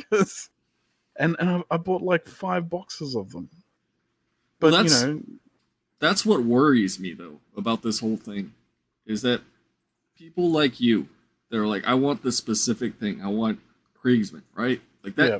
Kriegsman exist. Death Corps of Krieg exists. yeah, Just like the people that were like, oh, I want Sisters of Silence. Okay, Sisters of Silence exist. Or Yeah. the people that are like, oh, why don't we do, all these different Militarum factions that haven't been done at all yet. yeah, There's so much source material there for them to do, right? But they're not doing that because I'm pretty sure there's some marketing person that's straight out of university over there at GW going, well, if we want to appeal to the current market, then obviously we need to take this thing and give them female sculpts, yeah. and then that'll make money. Yep. And you saw that from Cerberus's thing, that Yeah. unironically is actually kind of true. How he was like, "Oh, if you just drop LGBTQ Marines, oh, money will rain from the sky," right? Because you're appealing to a small audience that will spend money on something just because it's the thing, right? Yep, 100%. Like, look at D&D. There's so many companies now that release polyamorous dice or like some bipolar flag colored dice. Wheelchair And- clerics. But Yeah, look at and Wizards people- of the people Coast buy right it now. up. Look at the Wizards of the Coast right now, though. They're failing. Because it's not a majority. It's Right. That's exactly right. They'll go out That's and buy the 100%. thing, but then they won't keep coming back and buying thing. Yeah. Yep. It's idiots like us that keep coming back and buying thing. And that's But what's see- funny is that the idiots like us that will keep coming back and buying the thing, they're not giving us the things that the idiots are asking for. Yeah. Yeah. But It's like- we're talking about releasing boxes and stuff like that, and releasing new. Well, just go else, like start releasing other things other than Space Marines and stuff. We're talking about how they constantly want us to buy new armies and stuff, but it's just like, here's another Lieutenant Space Marine, here's another Captain Space Marine. How about instead of releasing more Space Marine stuff, release fucking like Eldar shit, or you know what I mean? It's just like, Yeah, maybe there's you plenty might there. Maybe you might introduce it Cornelius. to like new people. Yes. Cornelius, do you know how many HQ Space Marine HQ kits were in 4th, 5th edition? Probably 2. One. Yeah. One multi-part Technically commander speaking, and there was 2. Technically speaking, there was yes, 2. yes, but one multi-part commander, one multi-part command squad, and the rest were metal minis in blister. 3 jet planes and 3 librarians plus the Terminator armored variants. Mm-hmm. That was all. How many HQ models, HQ Space Marines do we have now? Well, not Fuck including knows, like the 50 to 70. Yeah, I mean, if we're not 50 to including 70. the chapters, there's probably like 12. Mm-hmm. If Well, it's just what do you generic got? Space Marine, You got the captain in Phobos. You got the captain in the Terminator. Gravis. The Gravis captain. Yes. What else have you got? You've got the normal captain. Then you've got all the lieutenants. Yes. Then you've got, and I think there's about fucking 12 of them. Although they have Yes, canned exactly. And then they've got all of the named ones for the because Ultramarines. It's ridiculous. But my point still stands is that you could attract more customers if you started releasing new and exciting, like go through your backlog, or like what Wheezy was saying. You've got all of this lore that you're sitting on. It's like you're sitting on a thing of oil underground, and you're just siphoning from this tiny little bit of oil, and you're like, yeah, here's some oil. Okay. Well, but you could. Listen. The company has shifted from the narrative to the consume. Right back in the day, kit bashing was encouraged. You Yes, could it was. even if you didn't have a tank, you could buy a white dwarf and cut out the back page, tape it together, and make a tank. They gave you the template to do it. Yeah, you actually reminded me of that White Dwarf magazine where it was a deodorant stick. Yes. Yeah. I mean, we used to do tutorials about how to make your own terrain with common household junk. Yep. Well, I was going to say, I wish Badger was here because he talked about back in the day making a orc Titan, whatever they're garbage Titans or trash Titans or whatever. Yes, that's another one. Making one out of styrofoam and popsicle sticks. It wasn't just that; it was like the layered metal was like it was cereal box stuff. Right. or just remember the Dark Elder range. Fuck's sake! Sorry, go ahead. No, you go. You all go. It's fine. No, please.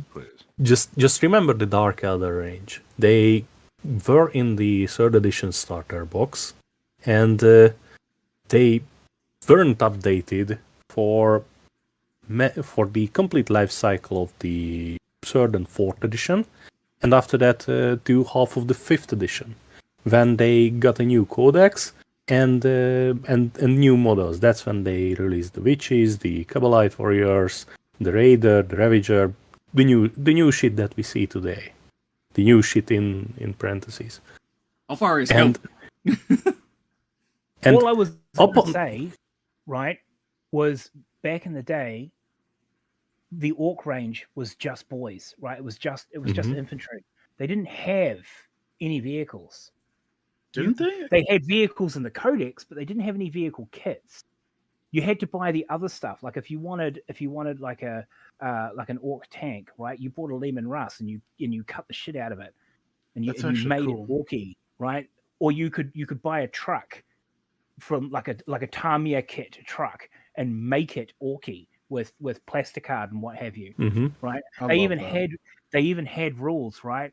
Its carrying capacity, its vehicle capacity was however many orcs you could fit in it. So the bigger the truck you made, the better off you were because you could fit more in there. Looted truck, looted tank, yes. Yeah, that's right. Looted trucks, looted tanks. You made them with other kits.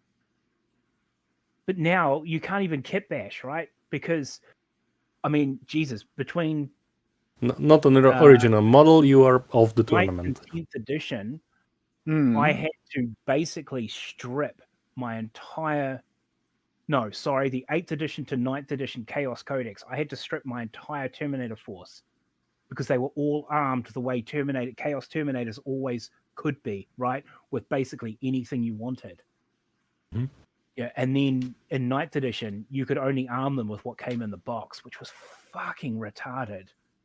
Yeah, and what comes in the box is one chain fist. So you can only have one per 5. That's because GW is ruled by spreadsheets now. Yeah, it is. And this is what I meant before, right? The death knell was when it went public. Before it went public, they didn't give a shit. I Well, thought I you mean- were also going to say nepotism as well. Wow, that's a lot of companies. Yeah, and I mean, it really depends on the company structure and the type of people that are in charge of things that they probably shouldn't be in charge of, but you know they got there one way or the other. GW is the old boys club.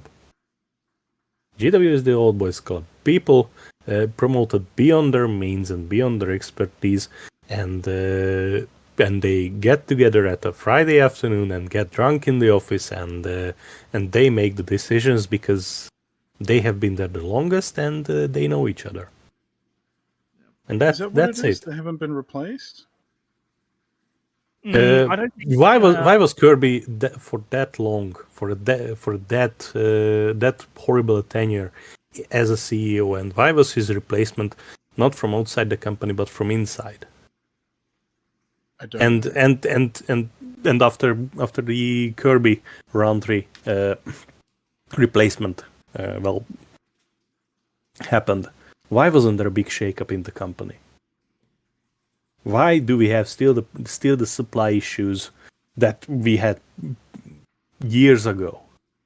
Why are all the problems endemic and coming from within the company? Because the same people are running the same circles and they are at their wits' end. I don't remember having supply issues back in the day. Not like we have today. You could you're always right. buy what you wanted. No. But this started before COVID. When they started bloating the range with the Primaris. Do you because guys up remember until when that, it started? Like all of the, the stock issue? yes, Was with the that- Age of Sigmar introduction and with the Primaris introduction. Was that Because- 2018 or earlier? 2017. 17. 2017 was the introduction of 8th edition. So what happened around that time? Was there? That's just after they went public. I think they went public in like 2014. I think. So you're probably right. They probably did the whole, we have a fiduciary responsibility to our stock holders. I've got to run, but I want to leave you guys with this thought. The company I work for is purposely throttling back the supply of product that I sell, which gives me no end of problems with my customer, because, and I don't understand how this works, but it drives stock prices up. Mm-hmm. Yep. They are 100%. purposely taking longer to deliver. Is it buy and demand? because you are in demand. Meanwhile, it's the I've same- got it's the customers same ready to concept. cut my freaking head off because I Not can't get them their product. surprised. Yeah. So that tells you why the supply issues are probably never going to go away for any company. Yeah. Mhm. And the one I work for is gigantic.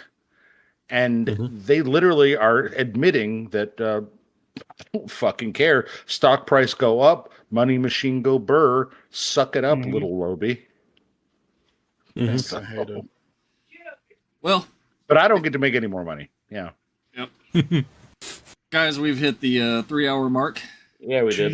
Jesus. We have covered many things today, We have. It's including been, things that were not expected. So Yeah. Yeah.